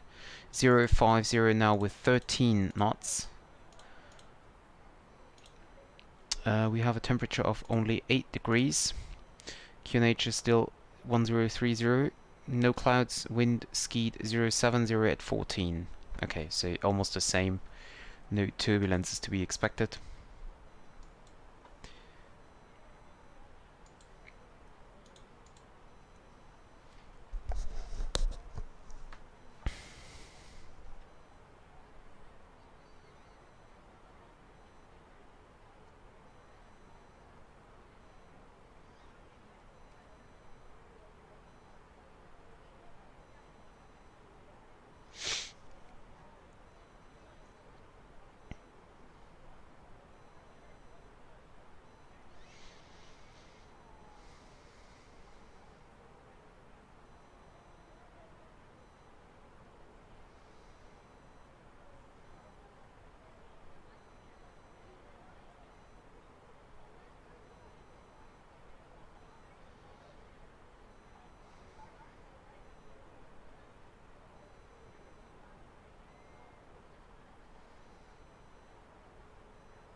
And you can see there the clouds getting more and more.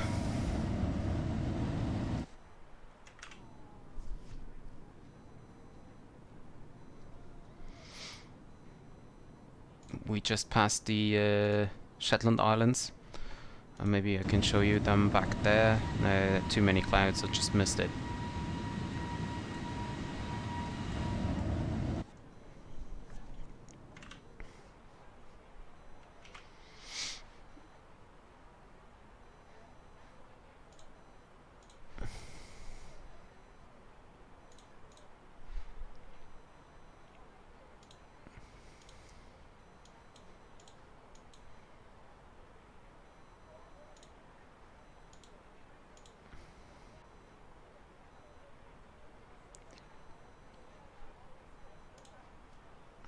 me see, 478.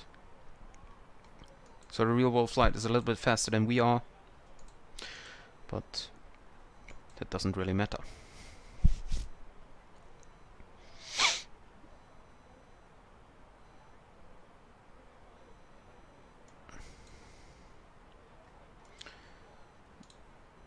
Fuel looks good, even though engine number 1 consumed a little bit more.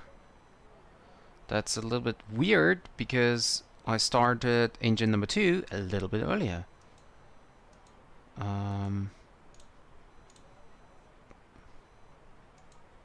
Maybe it's because of the bleed here. APU. Let's see, bleed. Well, still 0 PSI.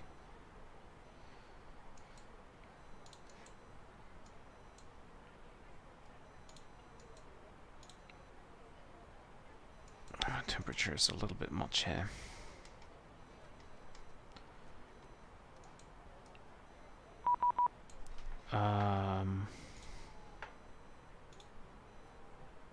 Oh, I actually have a controller. 119.7 Reykjavik control. 119.7. So we type that in. 119.7.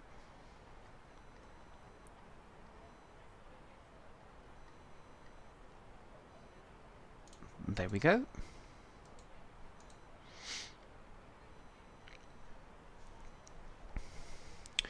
Reykjavik Control, hello, this is Faroe Line 459er.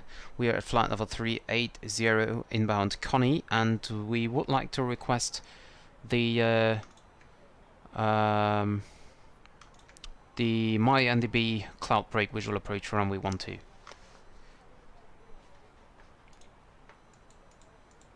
Faroe Line 459 over Reykjavik Control, very good day to you. Squawk 2703. Squawking 2703, Faroe Line 459. Squawking 2703. Squawk set.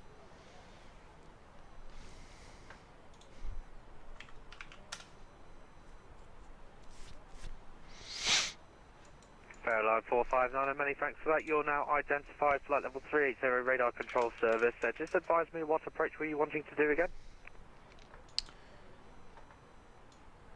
We would like to do the cloud break procedure. Faroe Line 459.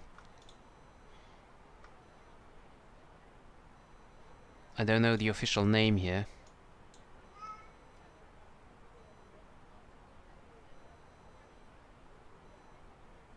Migenes NDB.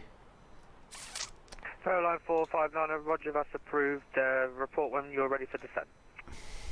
We will report ready for descent, and to confirm which runway can we expect. Are we correct with runway 12? Faroe Line 459, roger. Basically, it's down to you. So the latest winds at Varga are 040 degrees at 11 knots. Runway 12 would probably be preferred. Yeah, then we would like to have runway 12, Faroe Line 459. Faroe Line 459, roger. Advise me if you want the full METAR report. No, that's not necessary. Thank you very much. Okay.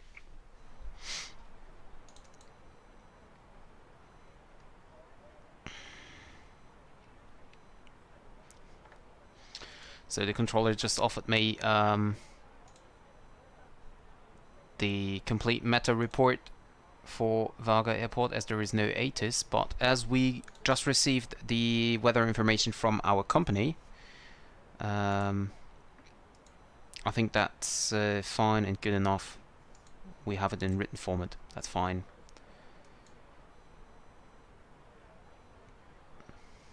Reykjavik Control, very good evening. Speed birdie 100. We're with you, flight level 360, inbound, well, more or less overhead Panos.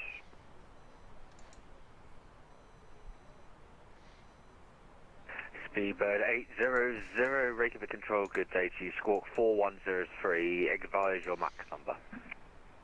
Roger, Mac decimal 81 with decimal 80 and squawk 4103, speed 3800. And now we finally have indeed a controller. Isn't that great? Andrew Hops.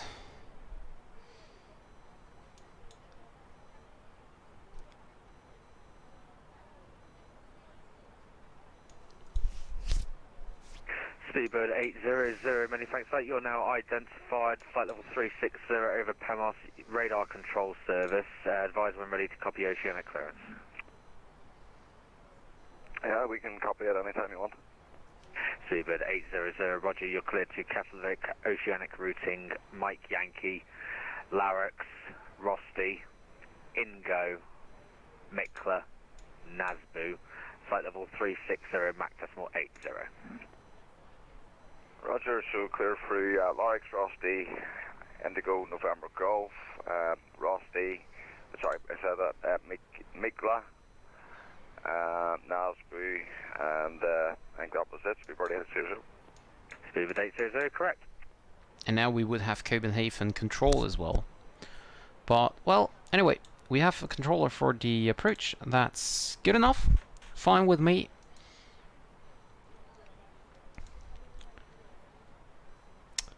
Faroe line 459, we are ready for descent. Faroe line 459, descent flight level 100. Descending level 100, Faroe line 459.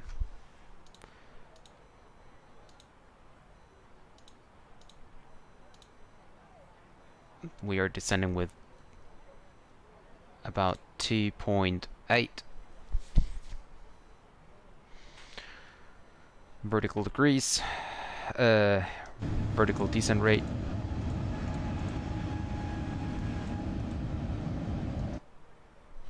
And I will now inform the passengers.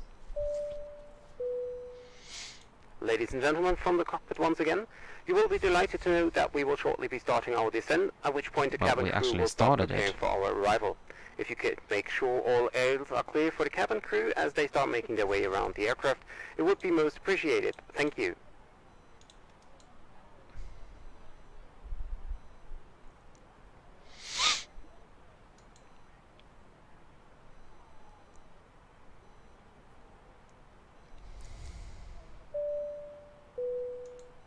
Ladies and gentlemen from the cockpit, you may have noticed we've just begun our descent into our destination.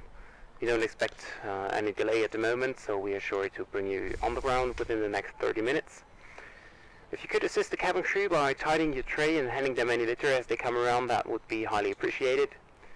For safety reasons, please turn off all electronic devices or switch back to airplane mode. Remember to fasten your seatbelts. And also please note that the aircraft toilets will shortly be out of use. Thank you. Yep, toilets will be out of use. By the way, we are expected to land in about 57 minutes, so plenty of time. Let me check the fuel on board. We have 5,200. And we should have passed Gunpa at 4.6. So that's fine. If I check the fuel here, fuel used 3.8 tons. At Gunpa we should have used 3.5, and we are past Gunpa, so that's fine. Let me see if I can still receive. No, I cannot. The typical problem I have with the Navigraph here.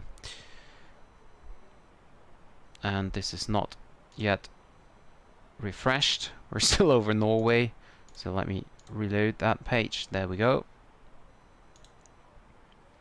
Yeah, here we go. Copenhagen 80s, and now Reykjavik control. Okay, that's fine. Let's descend with 2.9, closer to 3. I mean, it doesn't really matter because we will approach Mygneas, and then we will descend to 3,000 anyway in the descent, in the hold.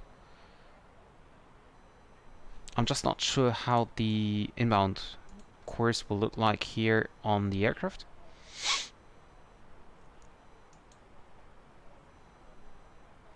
Oh, and by the way, I just printed out a new weather information. 1750 now, 040 at 11, so you can see the wind's turning. We had 060, then 050, now we have 040, and it's not varying anymore. We have still temperature of 8 degrees, QNH 1030, and wind at the skied-in is 060 at 13. So this is updated. I may map partly displayed, maybe it's because I have this radial here and this is not shown until the end. Actually, I can test it. Let's see. Go to that and clear this radial. And then... no, it's still the same. Okay, so we set it back to 238. And I can have the ADFs here on. RatNav. What I will set is Mygoneus at 337, ADF1, and I will set Varga on 348 on ADF2. And you can see the bearing here. Varga is already inbound. Mygoneus not yet inbound, but will be shortly.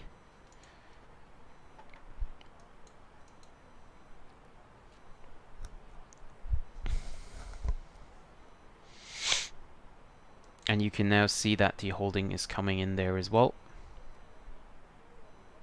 The little green arrow here pointing to Mygoneus or Varga. Basically, they show both of it.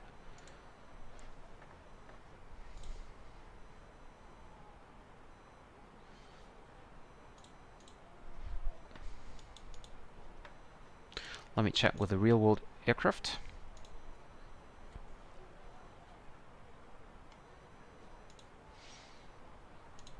Real-world aircraft is also descending, is at 32,000 feet. We are at 25,500.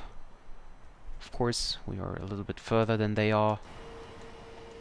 Sun is high up, so we have plenty of sunlight available, or daylight available, while we approach into Varga here.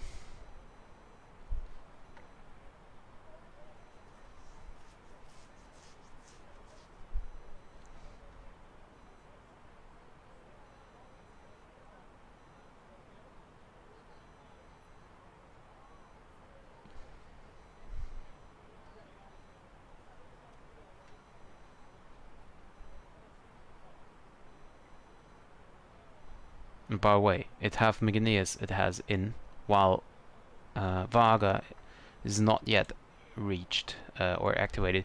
Let me see if the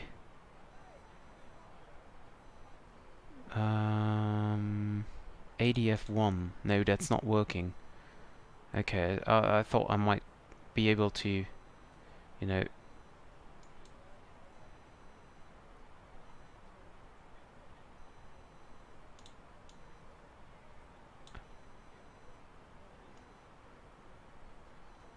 no, that's just okay. That's not possible to push either. Because normally you can click that.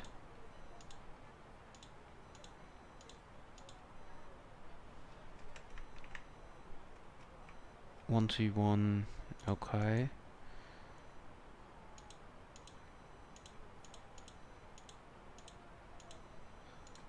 But I thought I can activate this, but I cannot, unfortunately.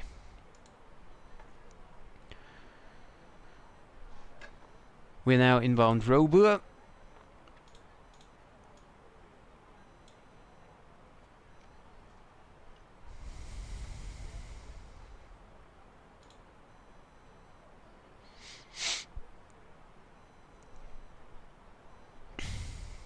Max flight level is, by the way, 140 at RWO, if we would go into a hold.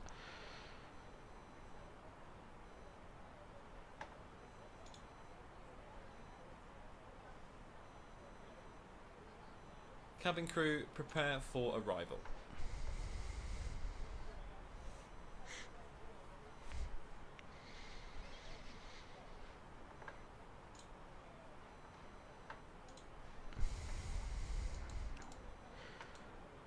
thing we're landing runway 12 and not landing runway 30, so the sun is no factor for us.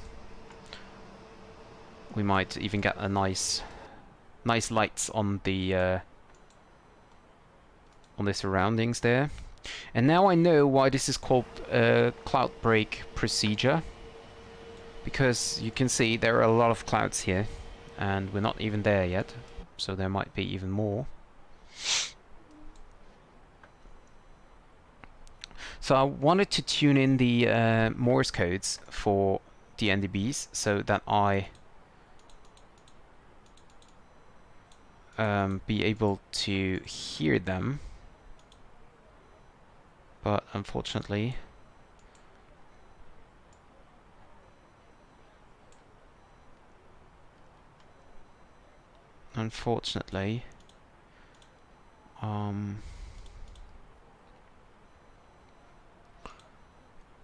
I cannot do that.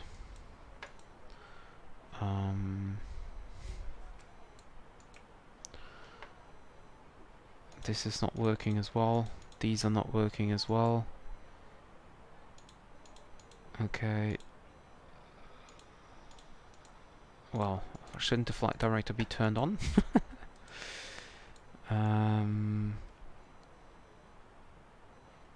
Oh.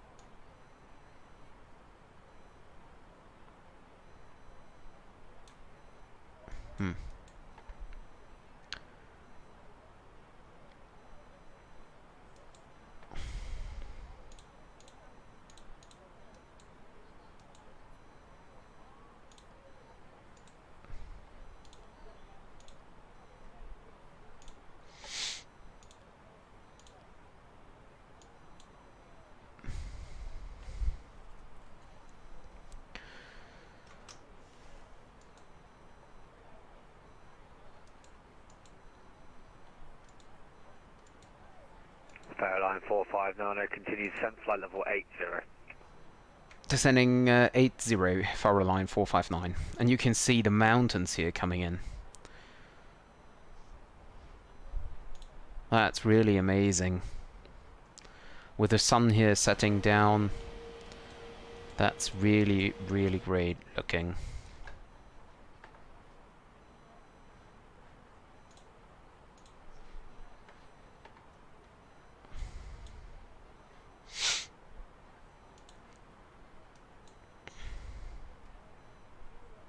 You can see the mountain here. That could be. Could that be? Let me check. Well, no, I'm not sure about that.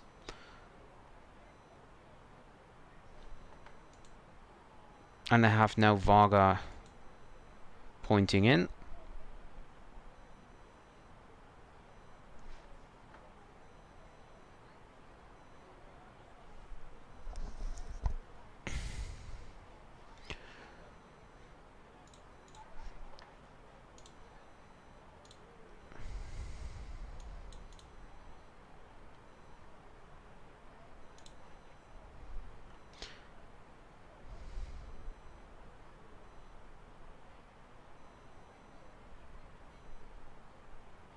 And Reykjavik Control, this is Faroe Line 459, just for your information. We are turning now to Mygneas NDB, Mike Yankee, just for your information.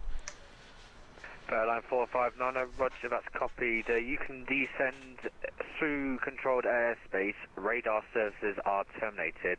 Latest QNH at Vega 1030. Report on final. No traffic to effect. Roger, we're cleared to descend through the controlled airspace. Could you give us the latest QNH again? We have 1030. AFM 1030 is the latest QNH. Okay, thank you very much. QNH 1030, and we will report on the final Faroe Line 459. So I set the QNH here. Set it here as well. And set QNH 1030. Checked. QNH set 1030. Ah.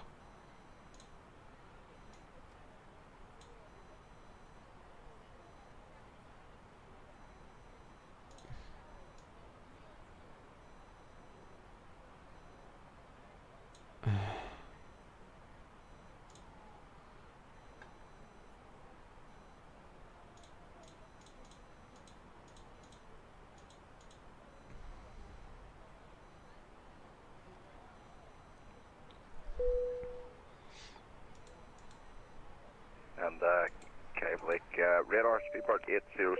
It's a bit early, but just for an idea, sir, is it still for the ILS runway 19? Ladies and gentlemen. Speedbird 800 at this current time, runway 19 is in use, yes. Please see the customer. Okay, sir, and if that is the case, would you have an idea of what Set start is? QNH 1030. For your continued safety. QNH 1030 set. Nasbu 3 kilo arrival. 1030. Roger, and that's 3 kilo Set. arrival if Passing everything stays the same 9,000 anyway. Thanks very much for that, Speedbird 800. No worries. Also, in Now. preparation for landing, Checked. please turn off all electronic Yeah, the problem is now we're getting minus points as I forgot that the aircraft will not reduce its speed as we set the descent angle here. We are clear to descend, so we'll descend down 3,700. will be landing shortly. Thank you. Don't need the track FPA mode, I can descend as managed.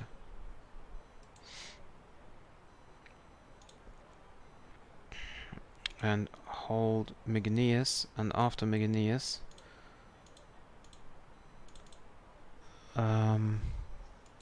well, we will do that as a heading mode.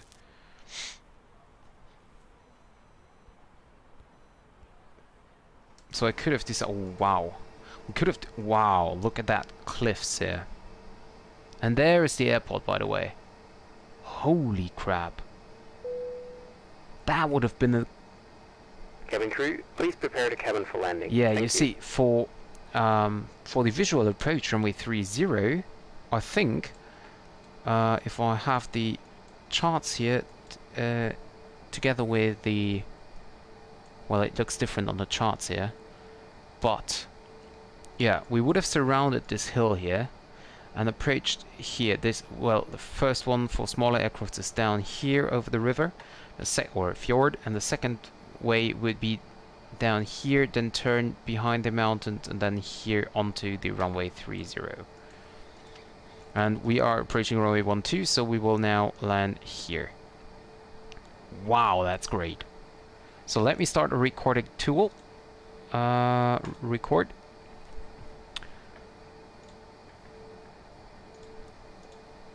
There's no traffic. The controller informed me about that. And I can now do the approach checklist. Approach checklist.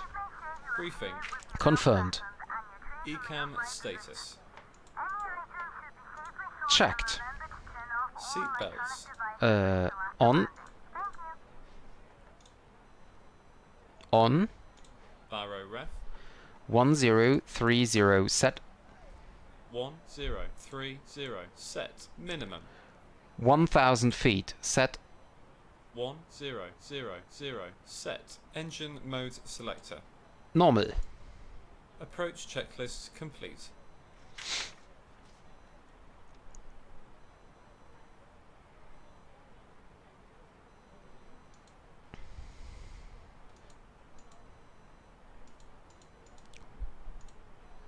So we are now approaching green dot speed. You can see here. And then you can see on the map now what, wow. You can see on the map here what the aircraft is flying. So we will fly this way, then we turn around, join the holding again, and then we will fly the holding here. And as we are still at 5,300 feet, that's actually good, because the mountain is crazy, isn't that? Whoops, what's happening here?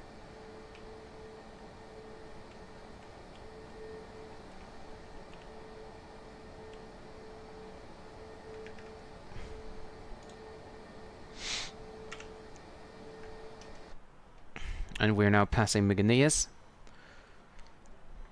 We have green dot speed.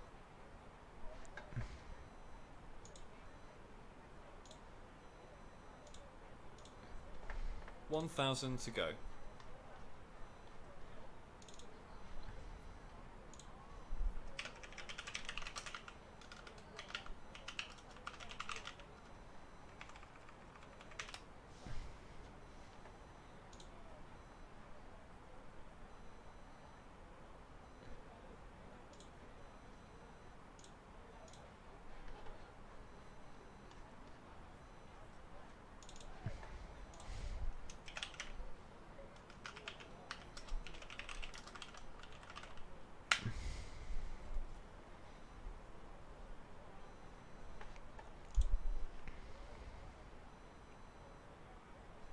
And we will now stay leveled at 3,700.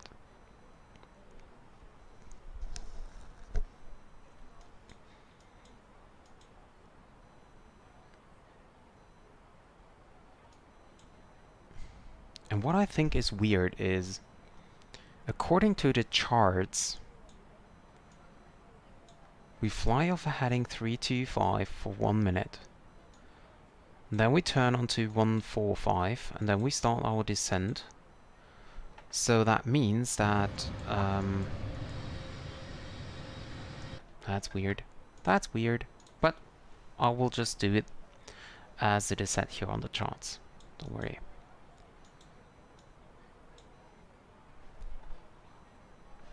Do I have a minimum holding speed? No, but green dot speed of 218 should be fine. And I have a look on the real world flight here, just out of interest. Your session timed out, I hate that. He is at... Oh, okay. So the Atlantic Airways real flight is also at 3,700 feet. And they are also going to fly the same approach as I do.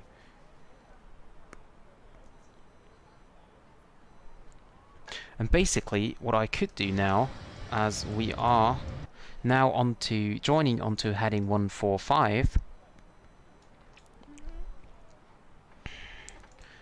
what I could do is I set 145 as a heading, and I will now descend 3,000 feet, because this is as it is set on the charts here. Fly at 325 for 1 minute, then turn onto 145 and then descend 3,000. And at my NDB, Meganeer's NDB, I should be reaching, or I should cross Meganeer's NDB on 3,000. So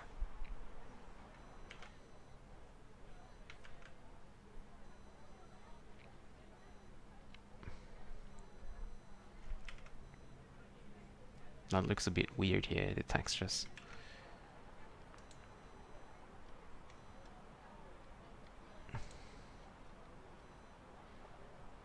And I will now start to fly heading 145. Well, this is the highest peak here. That's crazy. Why do I have to fly over the highest peak?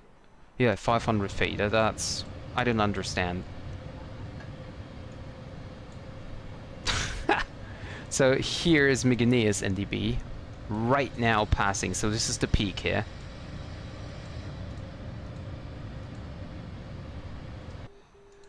And now we fly off a heading of 145, which is actually a little bit weird because I could go in here already. But yeah.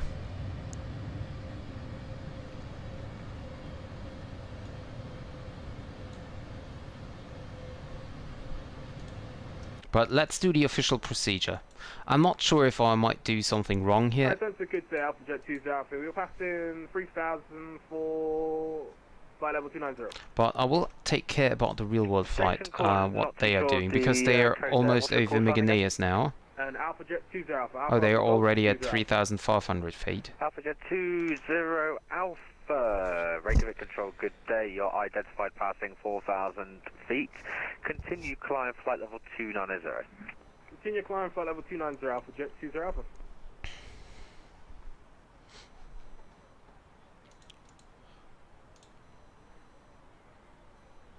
Now we'll fly track 145 here.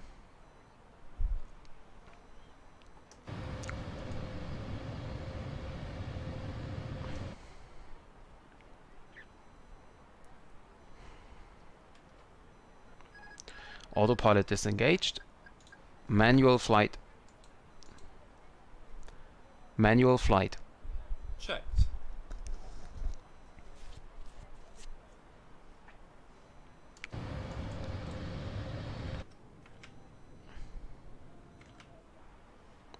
So we now fly straight ahead on a heading of 145. Checked. on 145, or actually I can leave the autopilot in as long as we need to fly the heading here.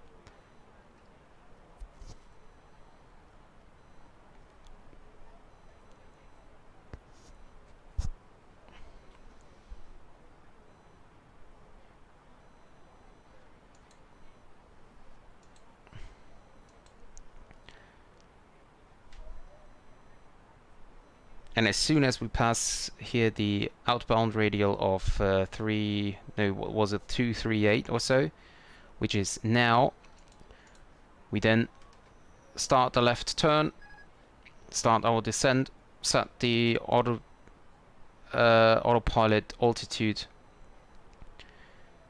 to 3,725 degrees bank.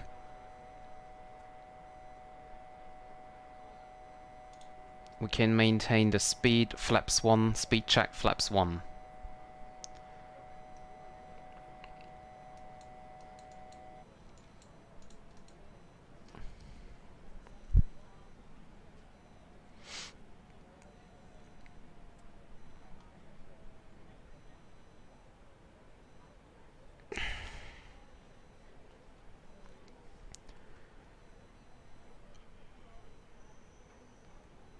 And we are climbing instead of descending. Don't want to do that.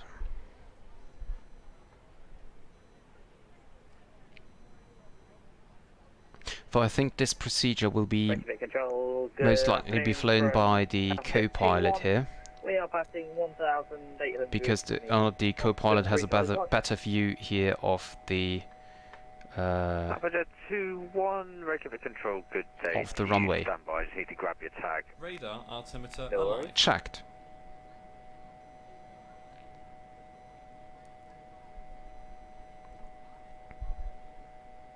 Flaps 2.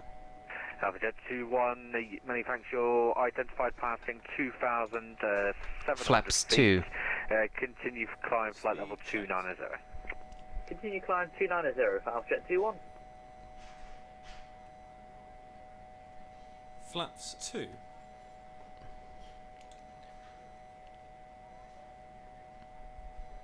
We will now go back to manage speed. Gear down.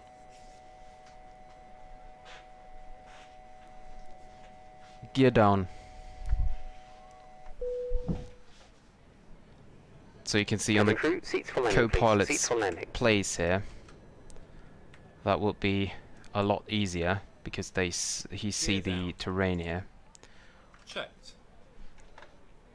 What I don't do. Flaps 3. Speed checked. Flaps 3. Flaps full. Speed checked. Flaps full. Landing checklist. Cabin crew. Advised. Auto thrust. Speed. Auto brake. Medium. Ecam memo. Landing no blue. Fairline 459, latest Varga, pressure 1029. Thank you very much, Faroe 459.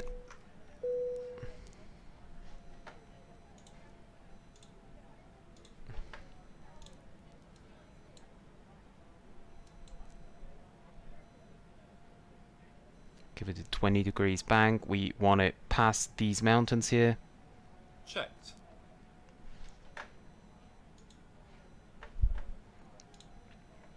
And look, the sunlight, isn't it amazing?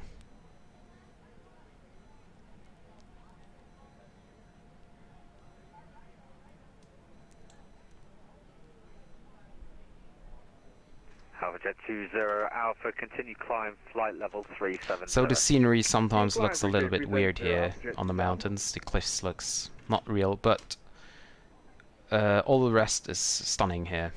Really stunning.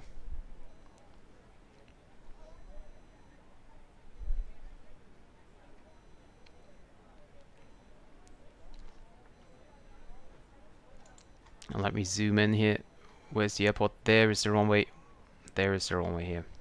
That's why we have an offset localizer as well. The localizer would go here and then past the runway. So we have an offset localizer here. And oh, actually I can see the puppy already. There it is. Two, like here we have 4 red, but here we have 2 red, 2 white. Turn off the flight director, we don't need them anymore. Back to normal mode. Faroe Line 459 is on the final for runway 12. Faroe Line 459, many thanks for that. The latest winds are 050 degrees at 11 knots. Runway 12 is free, report vacated. Runway 12 is free, thanks for the information, and we will report next vacated Faroe Line 459.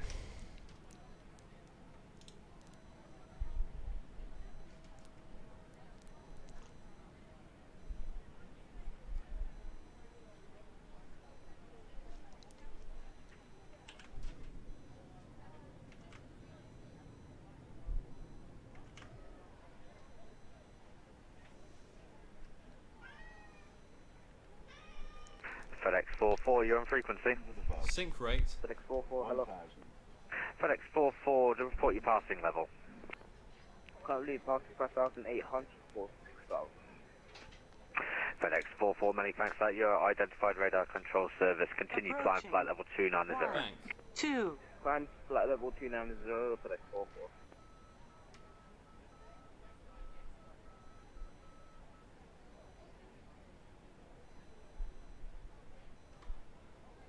Looks good, looks good. A little bit high though. 400, 300, 200. Whoa, this is 100, 50, 40, 30, 20. Retard. 10, 5. well, that was a bit hard. Spoilers. Reverse green. Decel.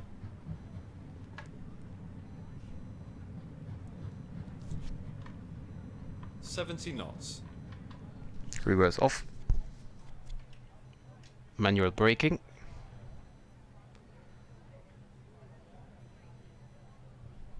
And we will taxi to the end because I thought on runway 12 there is a turning area. I hope that this area is there on runway 30 as well. Aircraft have arrived at the gate.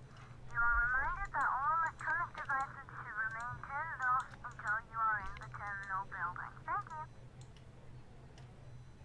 We can clean up here already. I'll let the co-pilot clean up, so to say.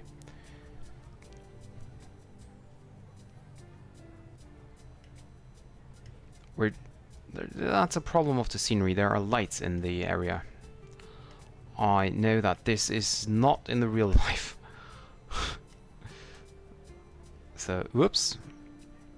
That was a little too hot braking here.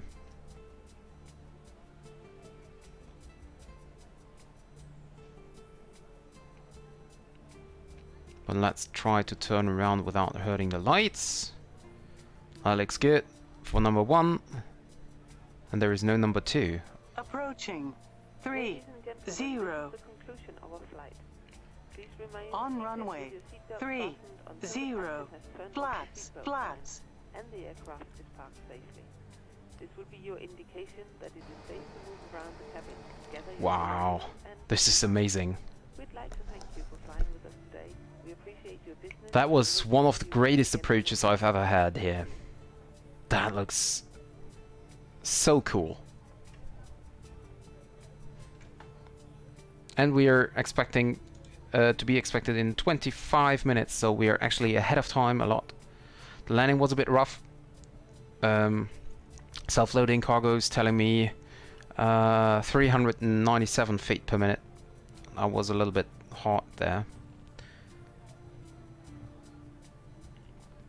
Still okay, but well, let's say the aircraft won't take any damage about this landing, but for the passengers it was not that nice. But the sun here coming in from the opposite direction is really, really great. I love it. I so love it.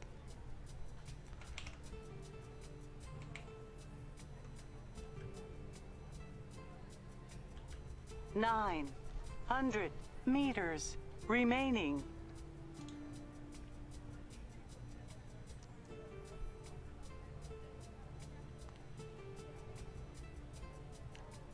And the runway is very small, very thin. Alpha Jet 2-1, So continue climb flight level 390. I could have turned around on the runway, but level that's... 390 for Alpha Jet 2-1. Well, that would have been a close one. So, right side is clear. After landing, checklist.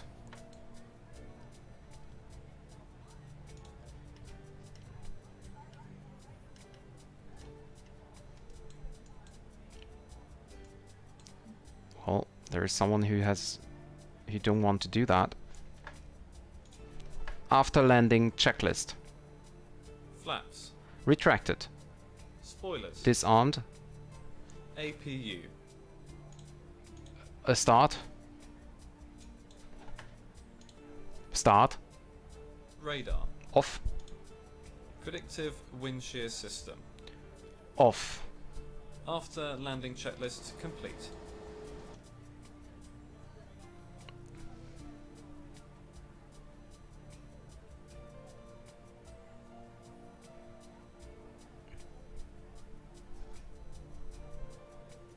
I'll actually take gate 5 here.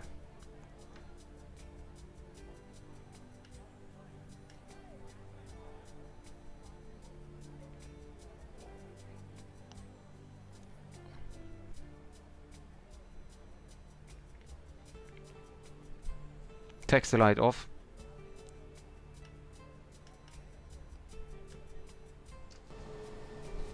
Oh, well, we can taxi a little bit further.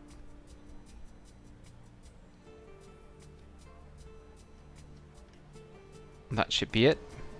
Yeah, fine. Parking brake is set. Engine 1 off. Engine 2 off. APU bleed is on. APU is on. Seatbelt signs off. And let's see if we have a bridge or no. We might need stairs here. There we go.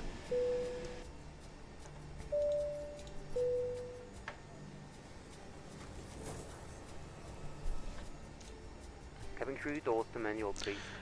Faroe Line 459, sorry about the delay. Runway is vacated. We are at the terminal. Thank you very much for the ATC and have a great day. Bye-bye. Faroe Line 459, Roger, many thanks for flying in and see you soon. Cabin crew, the aircraft is secure. Please open doors. Thank you. While I was talking, the co-pilot turned on the landing lights again. I don't know why he's doing that all dead time.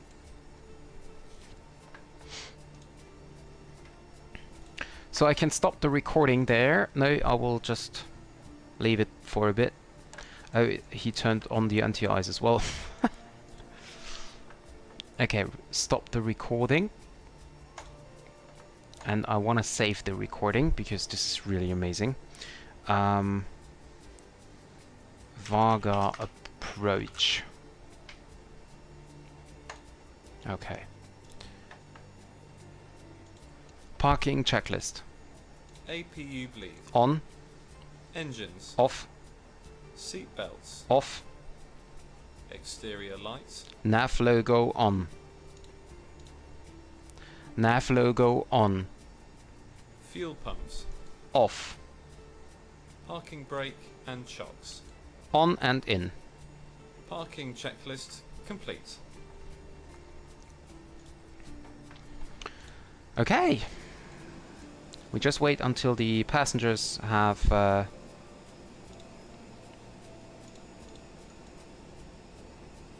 why are they? So let's just leave them.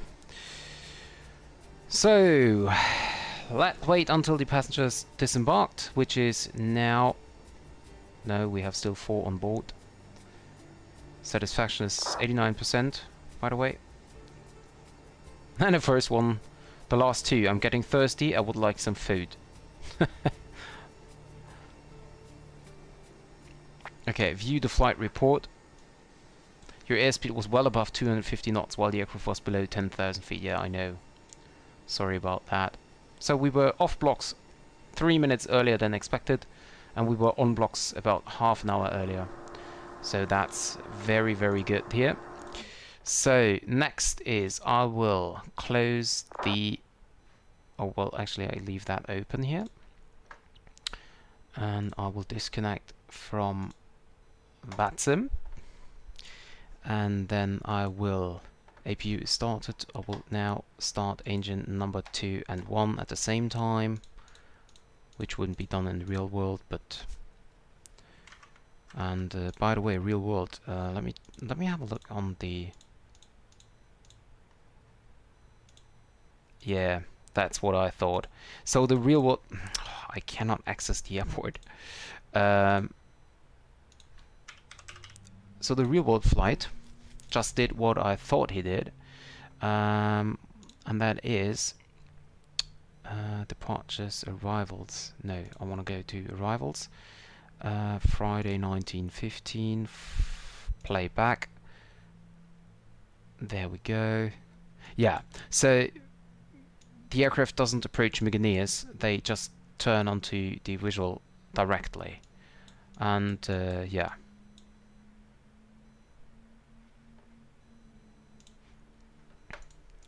What about our fuel? We have 4.6 tons of fuel on board, and according to our flight plan we would have needed 4.6 we would have had at our final 3.7.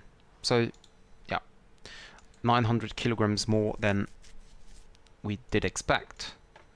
Runways are both on and available. Turn on all the lights as we need that now. Yeah, and I can zoom in even further. Seatbelt signs will be turned on again. Let me see. Yeah, I have to disconnect the stairs. Wow, this is so great. This is so great. Have a look on the sun here. If you're approaching runway 30 right now, that would just be stunning.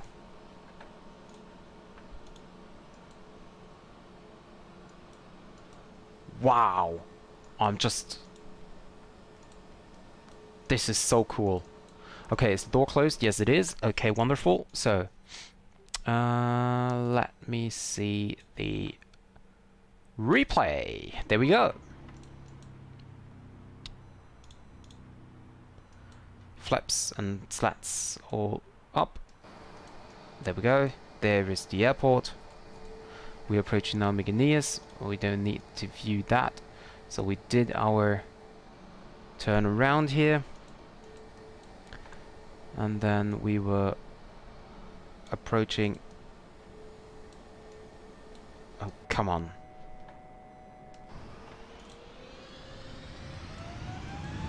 Oh, by the way, yeah, I could set it to climb thrust. Resume. So, we did the final here, the holding here, and then we turned back, and then we are now approaching. So let us have the passenger view here. Let's first start with this view here.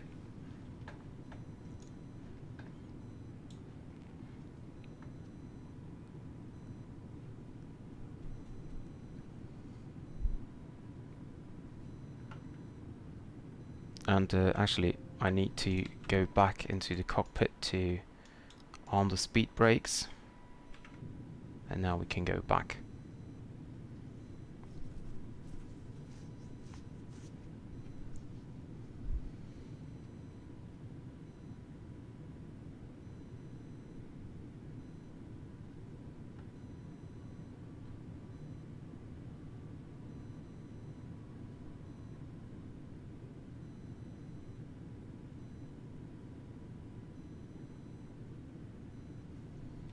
And the sun coming in here on the winglet.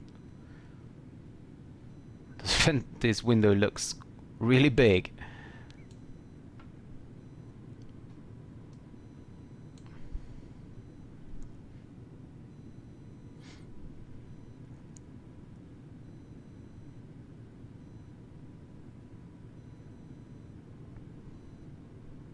And we're now flaps full.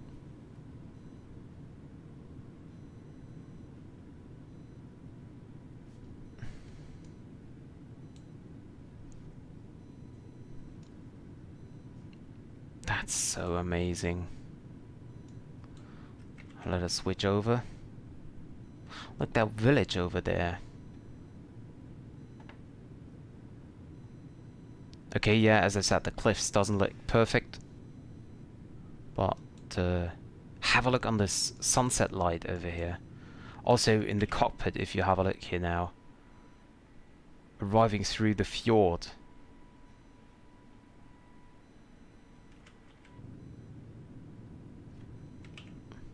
I'm sorry that I have to switch.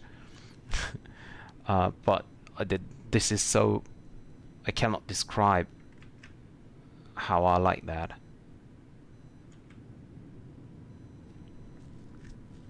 Although the cars are going on the grass here instead of the road. But well, anyway, that's a little river here.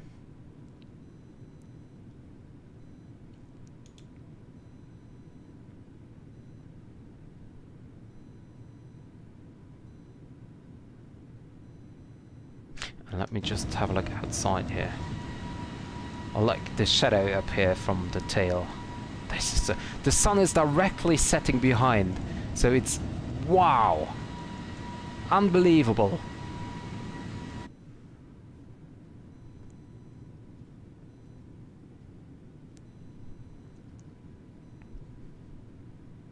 Approaching. 1, 2. This is, I'm sorry, but good thing I saved this so I can watch it more often, because this is unbelievable.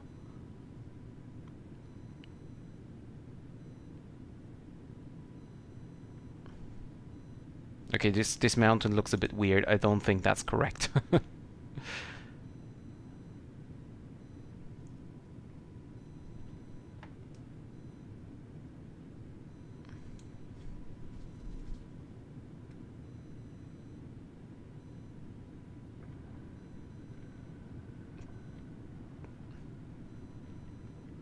And the speed brakes doesn't go up. Let's do it manually. Crazy. Totally crazy. This is... Let's pause it again and have a look from this side. I'm sorry that you have to see that all the time. So if you don't want to see it anymore, then you can leave now. But this is crazy. I so love this approach here.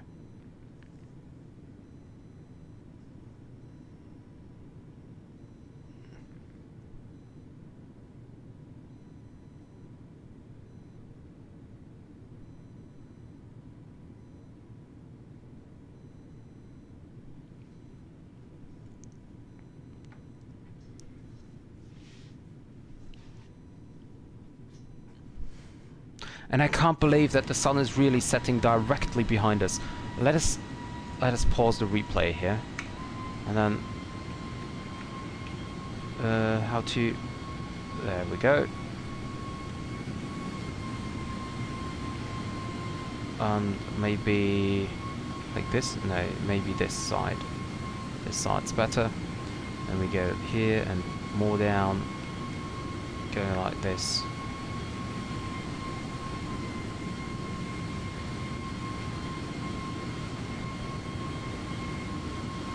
And take a screenshot.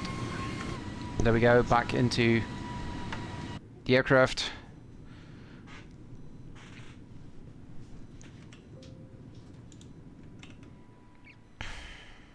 Approaching. 1, 2. There's a little harbor here.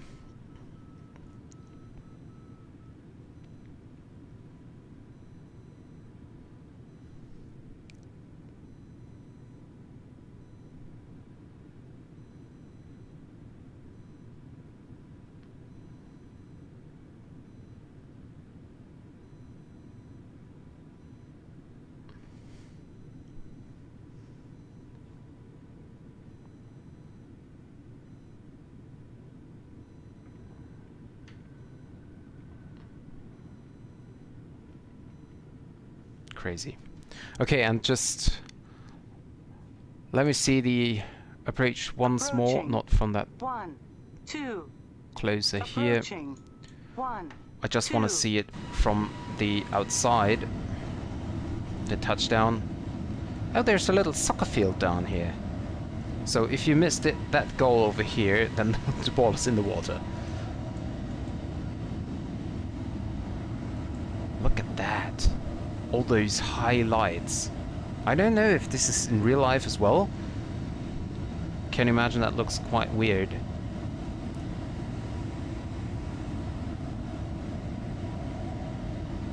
Yeah. Was okay. As I said, it was okay. Not the best, but it was okay.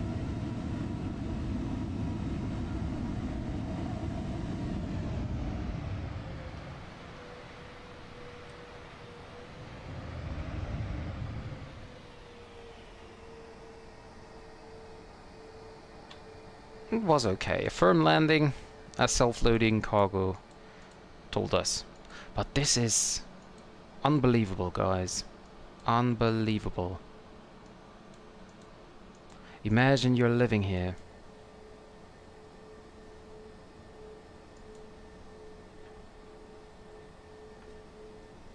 Unbelievable. I'm sorry to say that often, but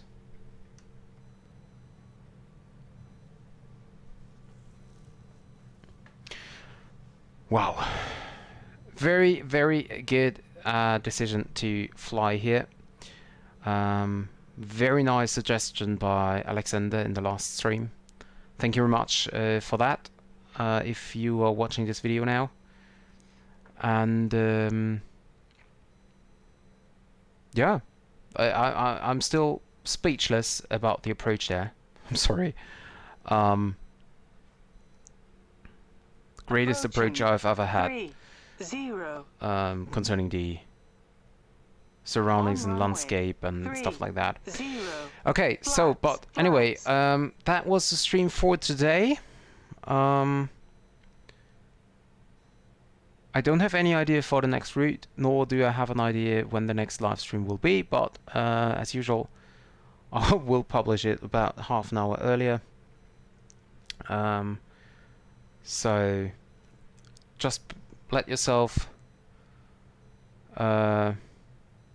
surprise, and then I hope we will see each other again in the next stream. And yeah, there's nothing more to say, and I wish you all a pleasant weekend, a nice Friday, and yeah, I hope to see you in the next stream. Bye bye.